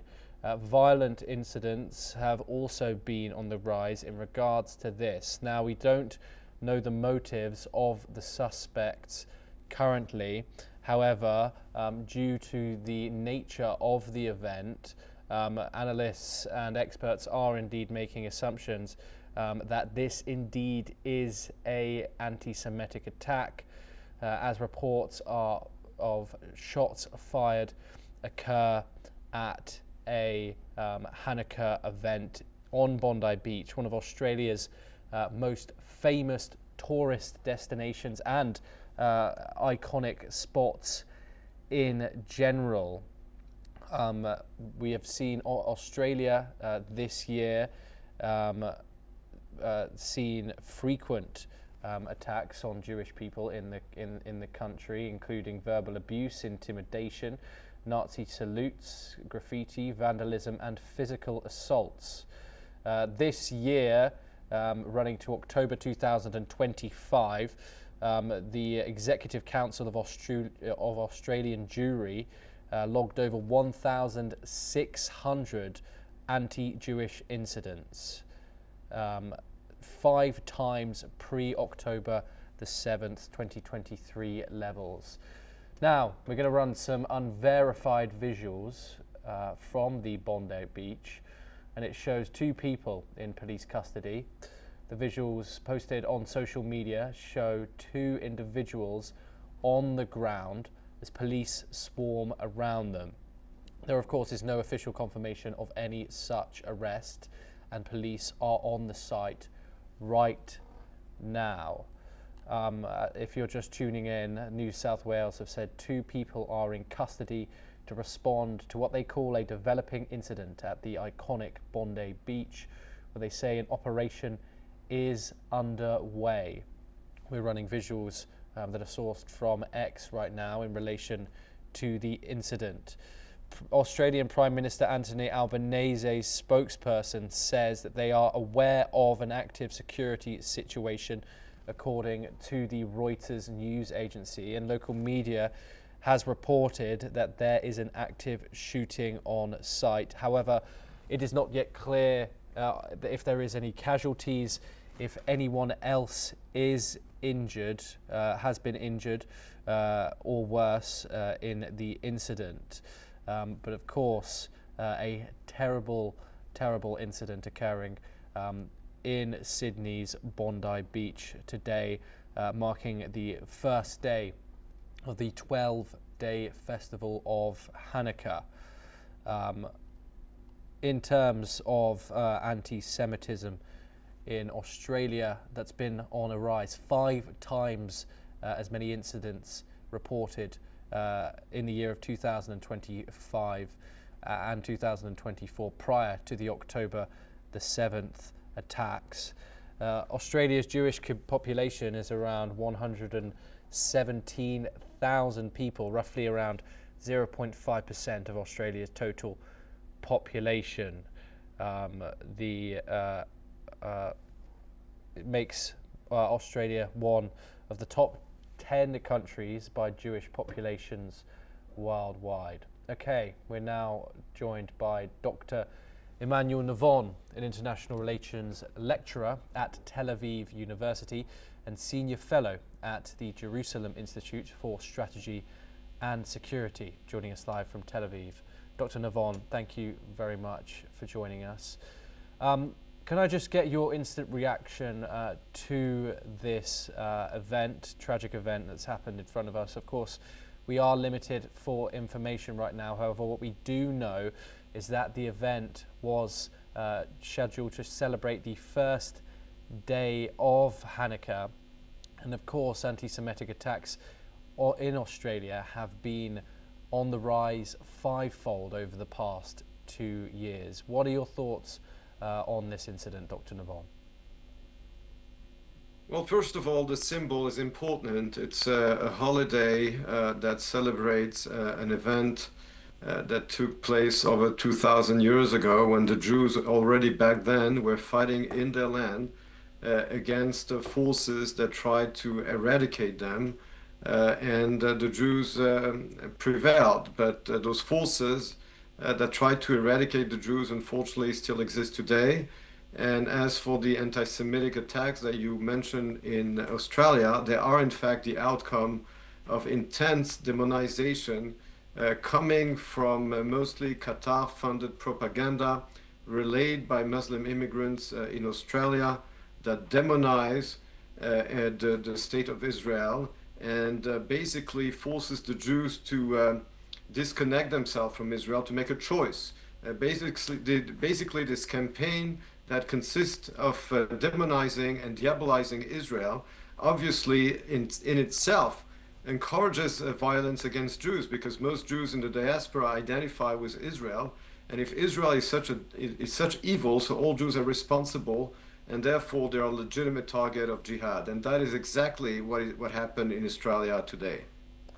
Yeah, and Dr. Navon, what more can you tell us about the rise in anti-Semitic attacks, not just in Australia, but of course worldwide? Violent attacks like this have also been on the rise. We saw just a couple of months ago a deadly attack in Manchester, England. Prior to that, of course, you saw the 2 embassy workers in Washington, D.C. that were also murdered. What is the impact that October the 7th has had on, and of course Israel's war in Gaza, on Jews worldwide? How is it affecting their safety? I don't even think the word anti-Semitic or anti-Semitism is appropriate to describe what is happening since October 7 worldwide against the Jews. Anti-Semitism is a hatred of the Jews, and this hatred has existed since before antiquity. What we are discussing today is not whether or not some people in the West or elsewhere still have negative feelings toward Jews and think that they have too much power. That is not the anti-Semitism we're witnessing today. What we are witnessing today, especially after October 7, is a jihadist ideology that wants to eliminate all Jews, which is indeed exactly what Hamas intended to do on October 7 with the support of Iran. And you have this hatred which is also spread around the world by the Muslim Brotherhood and funded by Qatar, that, as I said before, demonizes and diabolizes Israel and therefore the Jews in general. And therefore you have this violence against Jewish community. You mentioned Manchester, you mentioned the killing also at the Washington embassy event about a year ago. This demonization of Israel has consequences, because if Israel is such evil according to those jihadist ideologists, therefore all Jews are a legitimate target, and therefore the word anti-Semitism is outdated to describe this hatred that is coordinated and carried out by the Muslim Brothers and that is funded by Qatar. Dr. Navon, critics say, of course, that Israel's actions in the Gaza Strip have put a negative perception on Jewish people worldwide. What we can see is a 5 times increase on attacks in Jews in Australia. What would you say to critics who claim that? That they are wrong, because this hatred and this violence started in fact before. I mean, as a matter of fact, the fact that Israel led a war of self-defense in the Gaza Strip, in Lebanon and in Iran is a consequence of October 7. It's not the cause of October 7. So those people have the logic backward. Israel defended itself, and any other country would have done the same, would have done even more. In fact, after the 9/11 in the United States, and after the terrible terrorist attacks in France, in Belgium, in Europe, by the Islamic State, NATO armies went into Afghanistan, they went into Iraq, they went into Syria, and proportionally, they made more civilian victims than the IDF in the Gaza Strip. So here is the proof that this argument is complete nonsense. People who want to hate Jews will always do so and find excuse to blame the Jews themselves for this hatred. It was the same thing, by the way, before World War II, when Nazi anti-Semitism and hatred of Jews was always blamed on the Jews themselves because they were attributed those evil intentions. As I said before, they were demonized and diabolized, and therefore the hatred directed at them was not only justified but blamed on the victims themselves. This is exactly what we're witnessing today. Yes, and what actions now can the authorities take, the Australian government take, in order to make Jews feel safe in Australia? Well, it starts with the Jews, but it never ends with the Jews. Look what happened recently in Belgium, in Brussels. There was a Christmas tree and a Christmas ceremony that was destroyed by Muslim Brothers.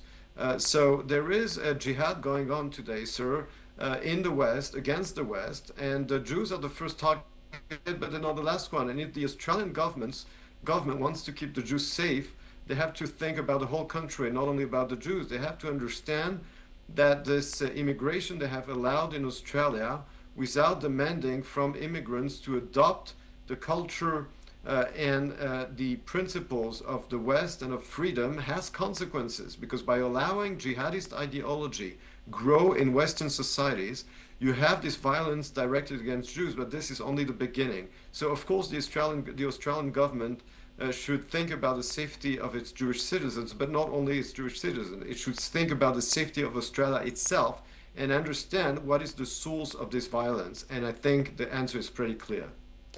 Okay, Dr. Navon, do stay with us as we just have some further breaking news that have just come out of the situation.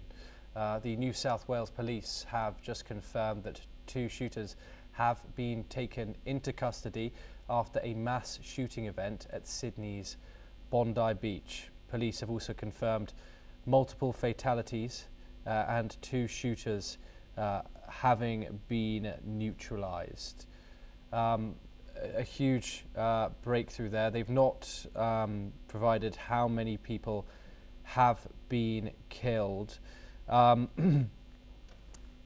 Could you tell us a little bit more about what this incident will be like for the Jewish people of Australia, who should be celebrating the first day of Hanukkah right now? However, it is difficult to think that there'll be anything else on their minds.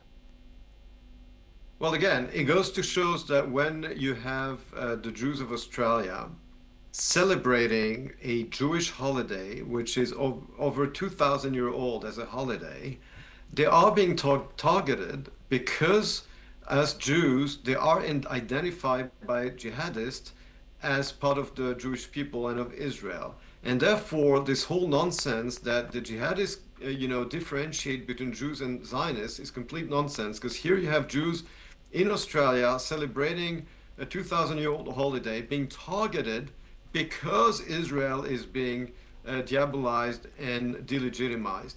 And therefore, this global jihad against the Jewish people worldwide is really forcing the Jews in the diaspora to take a stance on Israel because they don't have a choice. And so I think that this is going to be a turning point in the history of the Jewish community and Jewish diaspora in Australia. And this unfortunately confirms a global trend in the free world, in the Western world, regarding the safety or lack thereof of the Jewish community, as I said, as a result of this global jihad, which is carried out by the Muslim Brothers and funded mostly by Qatar. Dr. Navon, of course, we've seen a huge wave of activism across the world since the October the 7th attack, pro-Palestinian activism. Do you think there's a point at which anti-Israel activism tips into anti-Semitism, and how clearly has this line been crossed in recent years? Well, I think the most efficient way of distinguishing between legitimate criticism and anti-Semitism, of course, criticizing Israel is not anti-Semitic, because most Israelis are very critical of their government and they criticize their own country all the time. That is not anti-Semitic. As the former refusenik Natan Sharansky explained, there are three tools to differentiate between criticism and anti-Semitism, what he calls the 3Ds: double standard, delegitimization, and demonization. Whenever you apply different standards to Israel and to other countries, especially Western countries, whenever your criticism of Israel turns into demonization, into turning Israel into a monster, and finally delegitimization, when you go from criticizing a policy to questioning the very right of Israel to exist, all the 3Ds together constitute the dividing line between anti-Semitism and legitimate criticism.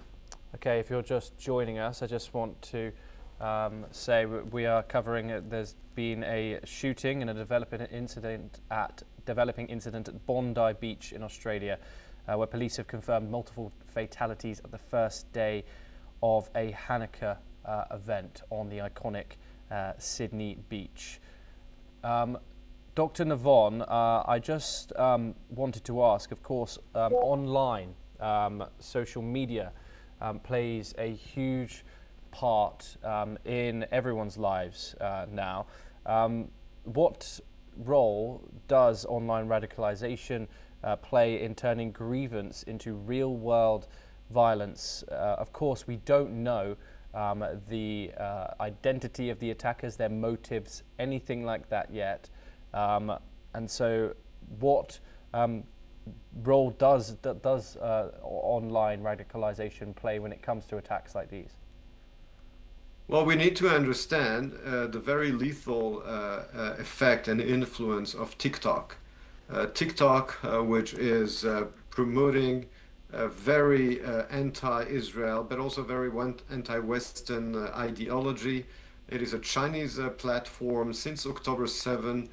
TikTok basically has been promoting the Islamic propaganda, promoting a very, as I said, anti-Western and anti-Israel narrative. And this, of course, has an impact on the youth especially, but social media in general. Social media in general spread a lot of fake news, tend to expose people mostly to the opinions they agree with. And of course, this demonization of Israel has a very large echo on social media, especially TikTok. So this is, of course, the influence of TikTok is an issue for Israel, but as I said, it is also an issue for the free world. And free nations today have to get together to fight this scourge of jihad and of this alliance between radical Islam and autocratic regimes such as China and Russia. The free world must get together and understand that the Jewish people and Israel is the first target, is on the front line, but it is not the last one. And if the free world does not get together, does not unite, everybody will be threatened. Dr. Navon, we have some breaking news coming in. Now, local media in Australia is reporting that at least 10 people have been killed in the attack at Bondi Beach today, while one shooter has been killed in the police response to the incident. More details are, of course, awaited. Dr. Navon, if the statistics turn out to be true, they are what local media is reporting. What can I get? Can I get a response to that? 10 people killed celebrating the first day of Hanukkah on Bondi Beach in Sydney. Well, it's a horrendous figure, and let us hope that it will not continue to grow. 10 people who are the victims of a age-old hatred towards the Jewish people, and they are the direct victim, of course, as I've said before, of this campaign of demonization and diabolization of Israel and of the Jewish people, and this has to stop. Of course, Jews in the diaspora today know and must know that they have a safe home in Israel, that they should always know that they have where to return, but it doesn't mean that the Jewish diaspora should vanish and disappear, because that would be a victory to our enemies. So there has to be a lot of solidarity between Israel and the diaspora and the free world. But those 10 people who've been murdered have been the victim of this anti-Semitic hatred, as I said, promoted by a jihadist ideology with the support and financial support of Qatar. Dr. Emmanuel Navon, thank you very much for joining us here on NewsX World. It's been a pleasure to have you. Thank you. We will continue to cover this story. However, of course, if you're just joining us, New South Wales Police in Australia have said that 2 gunmen have opened fire at Bondi Beach and they've been neutralised. You are seeing the live visuals right now. Of course, I would like to reiterate that we don't know the motives or the identification of the suspects. We have reports from local media that have said that 10 people have been killed in this shooting. However, this is not confirmed. I just want to reiterate that to our viewers.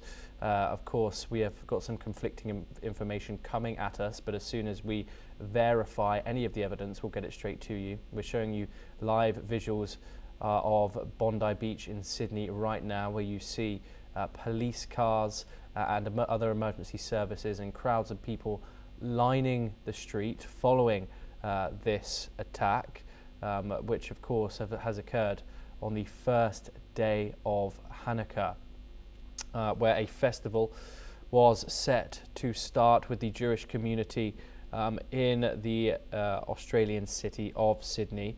The event, named Chanukah by the Sea 2025, said it was set to begin near the Children's Beach and scheduled to host many events to welcome in the Jewish festival, which of course Dr. Navon says is over 2,000 years old and very, very important to the Jewish people. Okay, we have some eyewitness accounts who have reported that around 20 shots rang out after the shooting, and that helicopters began circling straight afterwards. We're now joined by Charles Thompson. He's an Australian journalist. He joins us live here on NewsX World to discuss this ongoing situation in Australia. Charles, thank you very much for joining us. Australia, of course, has seen a dramatic rise in anti-Semitic attacks since the October the 7th terrorist attacks in Israel and the start, of course, of the Gaza war. Can I get your initial reaction to this tragic incident, which has occurred in such an iconic place in Sydney, and if reports are correct coming out of Australian media, such a terrible event with almost 10 people possibly in a fatal condition?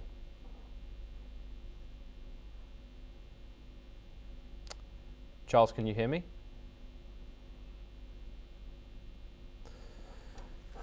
Okay, apologies there. We seem to be having some network issues.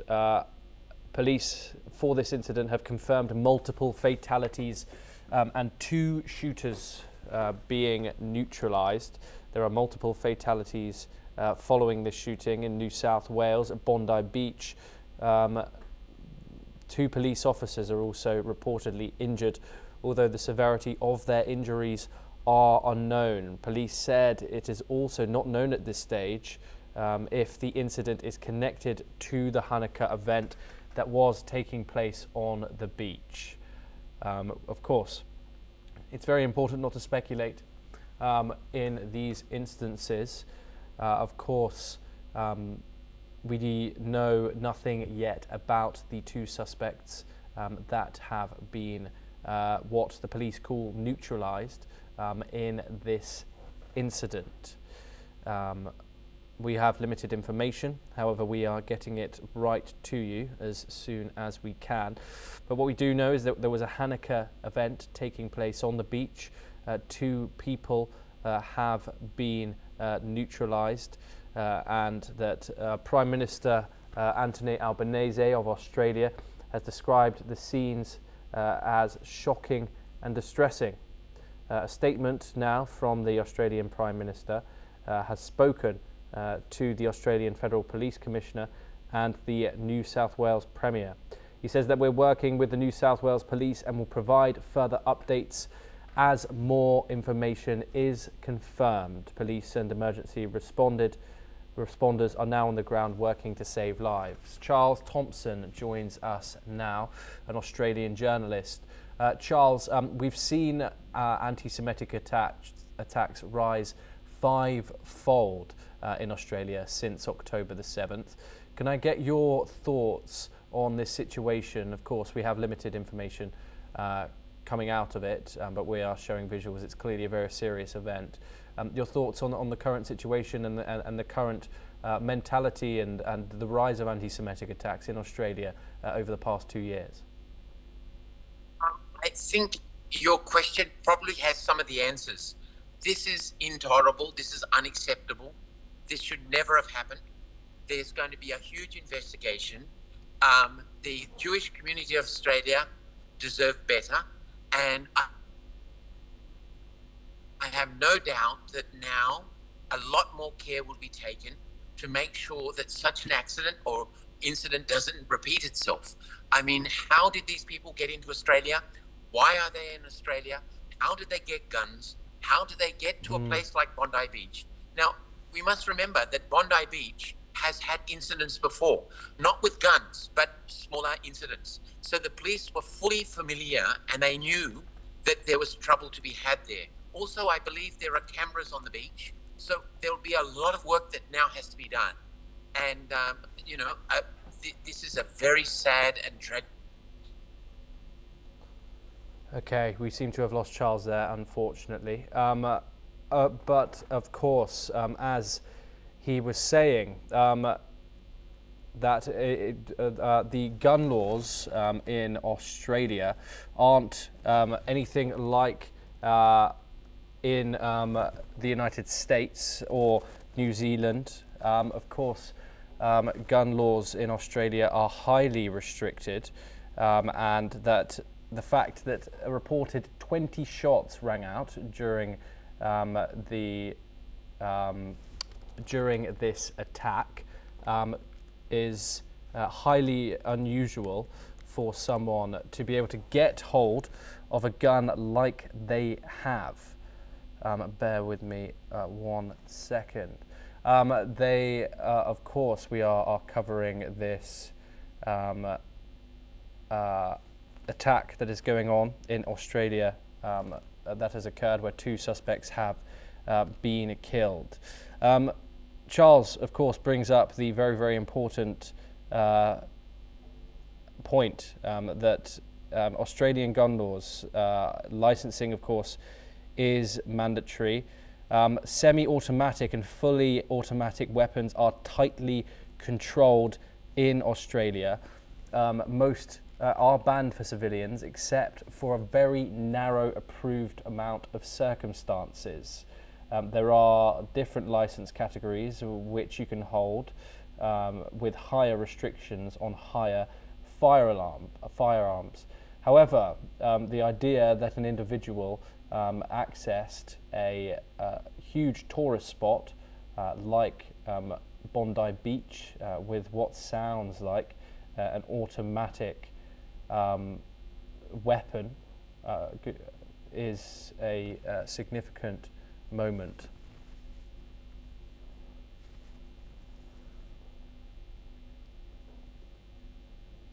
Okay. New South Wales have said that the Australian police have neutralised the suspect. Of course, police have told certain news outlets that multiple people have died in the shooting, but have not said how many. They've merely said that 2 police officers have been injured. However, reports in local Australian media put the death toll at the number of 10.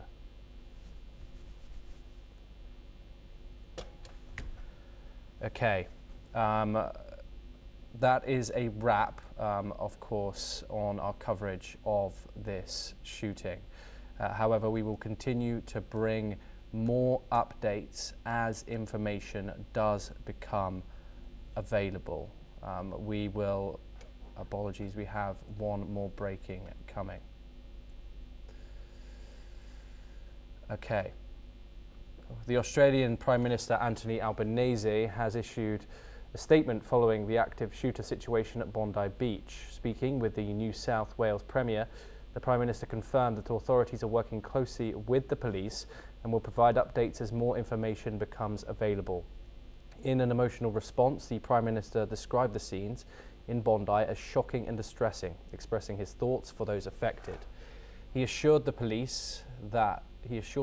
that police and emergency responders are on the ground, actively working to save lives. Well, that wraps up our coverage on this live event. We'll of course continue to cover it and update you with all the information coming out of this distressing but developing situation as the day unfolds. Thank you very much for joining us here on NewsX World. We'll continue to bring you more updates as soon as we get them.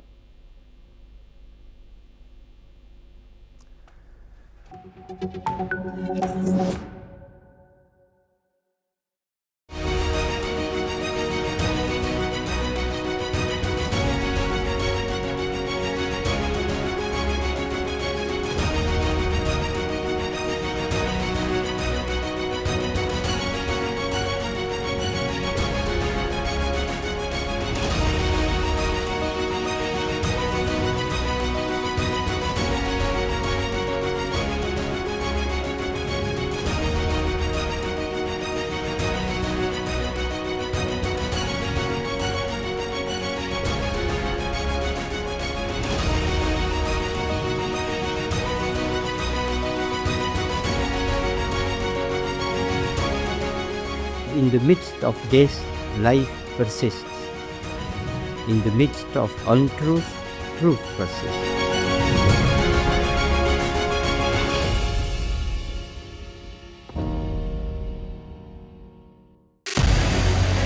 What we can do as the Interparliamentary Union to strengthen democracy, to promote human rights, to ensure that humanitarian law is respected.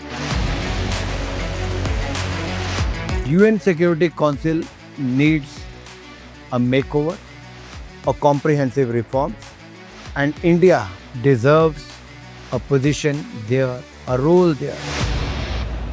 Prime Minister Modi during Operation Sindoor made it amply clear that war has never been India's choice. We are with the side of peace. We are neither neutral nor indifferent. We are with peace.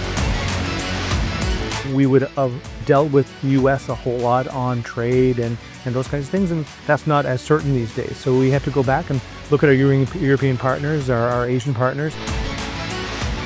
An opportunity to exchange, to have a dialogue, to have a debate on a different perspective on finding the solution of the conflict.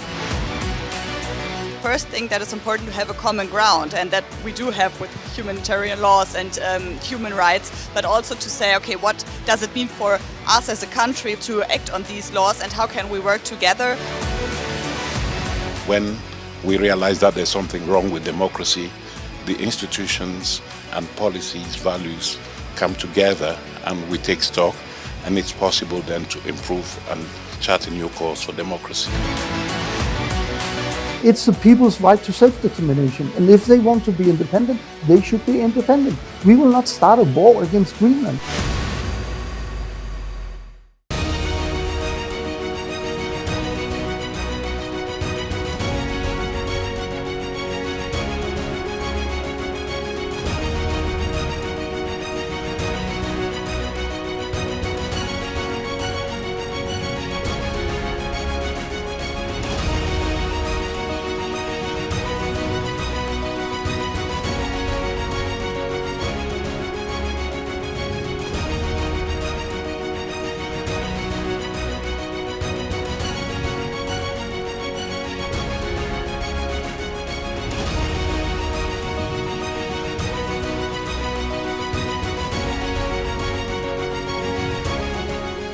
in the midst of this, life persists. In the midst of untruth, truth persists.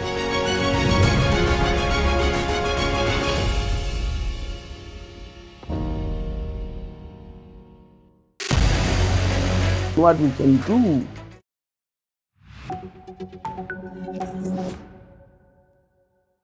Hello and welcome back to our coverage on the ongoing situation in Sydney, Australia, where 2 suspects have been arrested and reports of a shooting on the first day of a Hanukkah event have taken place. Now, reports have from Australian media have said that 10 people have reported to have been killed in the attack. However, we'll of course confirm those reports when we get the confirmed information.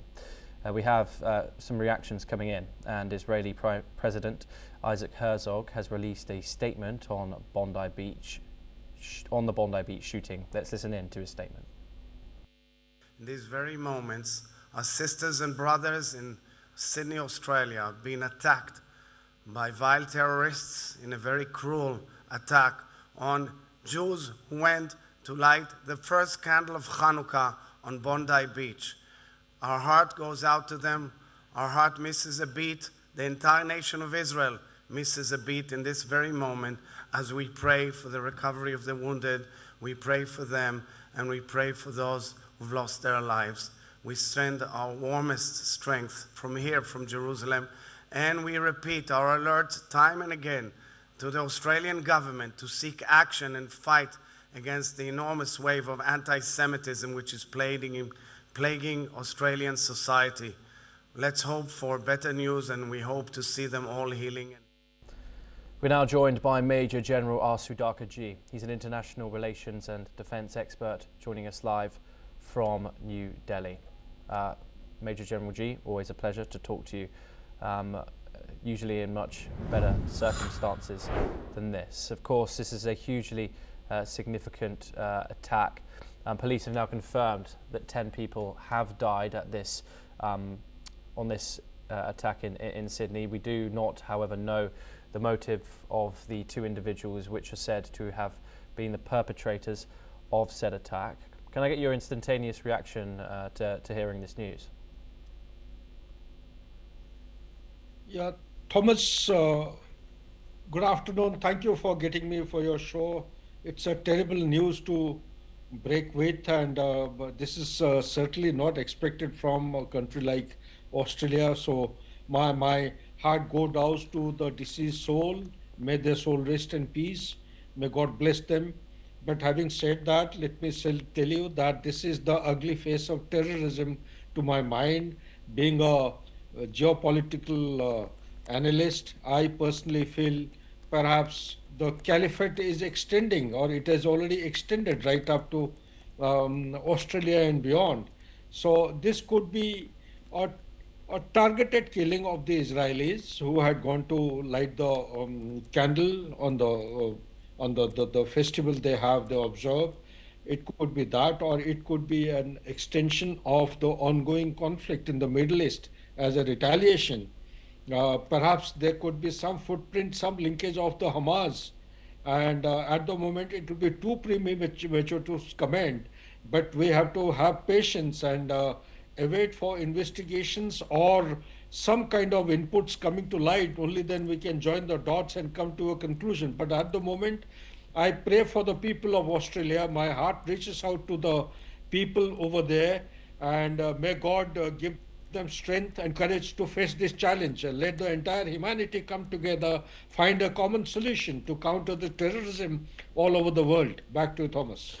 Yeah, and of course, as you've said, it's crucial that we don't speculate, and we don't know the suspects' aims here. All we do know is what the police have said, and the police have said that 10 individuals have now been killed in the famous Sydney tourist spot of Bondi Beach. However, what we do know is that anti-Semitic attacks have been rife in Australia since October the 7th. Let's excuse the religious angle of this just for a minute. an attack of this scale happens in a country, especially like Australia, who has extremely tight gun rules, which sees mass shootings on a very, very rare occurrence, what does this signal internationally? You see, a couple of things are coming to my mind, being a military man. Firstly, it is happening at a place of tourism attraction. And it's a tourist event taking place, and that again goes to reinforce the footprint of terrorism which India in Pahalgam it had actually manifested. The places of tourists or places of interest of tourism are being attacked across the board all over the world. There are a couple of 2-3 more examples which have happened which have not caught the limelight. But two of these are very important. One is Australia, one is India.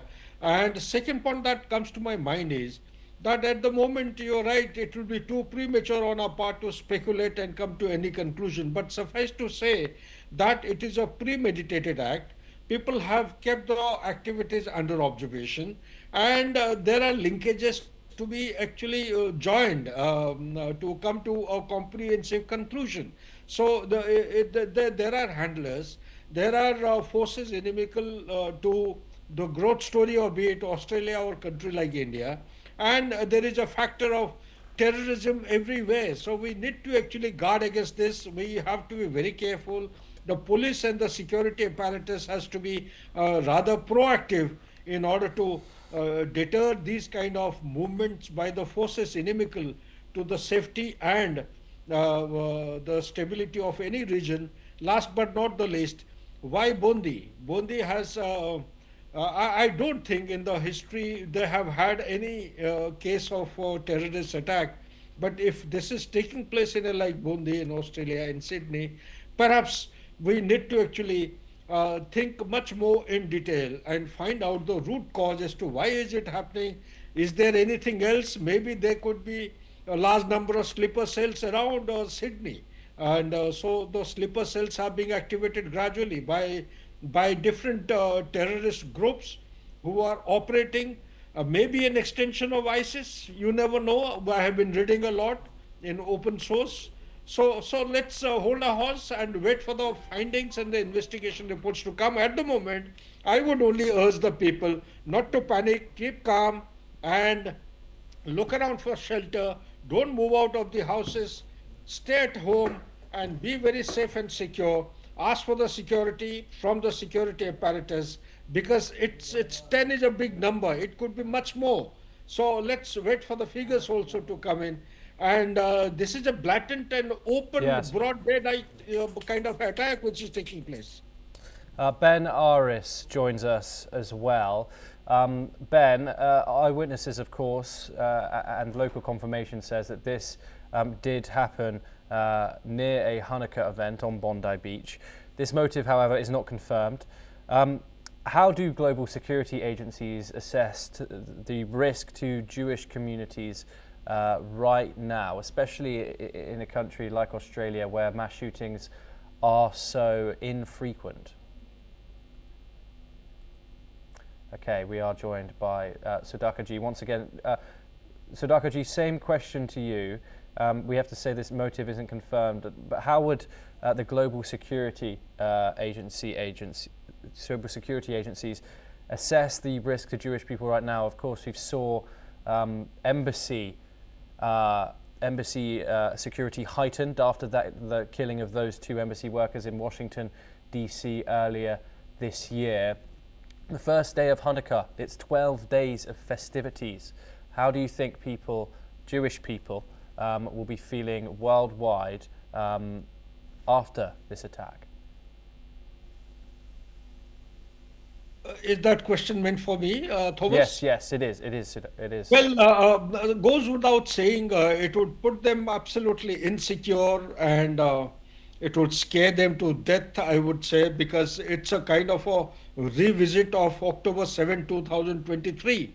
It's something on those lines. They were having celebrations on that day, and it is something close to that only. So if it can happen in a place like Bondi in Sydney, and it can happen anyway. So therefore the Israelis they have to be doubly safe and secure, and need to protect themselves well, because they could become a target anywhere and everywhere. So that is one point. Second point is, I think everyone in the world has to come together and address it squarely and boldly in a most comprehensive manner. We can no longer in 21st century call somebody's terrorist as a freedom fighter and a freedom fighter as a terrorist. We have to have a common definition, go by the regional interpretation of the meaning, and evolve a counter strategy to deter and address such kind of threats to mankind. Back to you, Thomas. Yes, Sudhakar do stay with us as we have an update on the death toll from Bondi Beach. And according to reports, at least 10 people have been killed in the shooting incident. This toll includes one shooter, while one other is reportedly injured and being treated. Reports also indicate that at least 12 others have been injured. This toll may rise. Further updates are awaited. Sudhakar joins us once again. Major General G, of course, since October 2023, we've seen attacks and threats against Jewish communities across Europe, North America and Australia. Of course, this coincides with the October the 7th attacks of 2023. In fact, in Australia, it's even worse with the anti-Semitic attacks since that day 2 years ago, just over 2 years ago now, has increased fivefold. What connects these incidents internationally? Is it online spiraling, online radicalization? What exactly is it that's causing people to take violent action against Jewish communities worldwide? That's a great question, Thomas, because radicalization once upon a time required people to move physically, report to one particular center of training, and radicalization used to be a theoretical coaching and education, followed by practical handling of situations as to how one undertakes the process of radicalization. These days, the internet and the Gen Z category kind of people and the social media, they have replaced the physical movement. What used to be taught manually and physically once upon a time, way back in 90s, is being done on internet, like it has happened in New Orleans. You had a veteran from Special Forces sometime close to, I think, 20th of January 2025, who drove a vehicle. So it was something on those lines. So like he's been indoctrinated or radicalized by the ISIS. Same is the case with way back in 2016. If you take your mind back, both Germany and France, they witnessed, lorry drivers driving the lorries with steel beams into places of celebration, knocking off 86 people dead and 286, becoming casualties. And a similar thing happened in Berlin as well. And this year itself in Berlin, it has happened more than 5 times. So these are the new normal of terrorism. One has to be mindful of these kind of things. And on investigation, you will be surprised to learn that both these people in France as also Germany, way back in 2016, they were found that they belong to Tunisia, and they have been indoctrinated or radicalized by ISIS. So same is the case with the American at New Orleans. He had been radicalized by the ISIS. There are many such cases which are coming to light. So therefore, we have to guard against such kind of things, educate our people, sensitize them, and undertake anti-radicalization measures and put them into effect in a much more comprehensive and holistic manner. Back to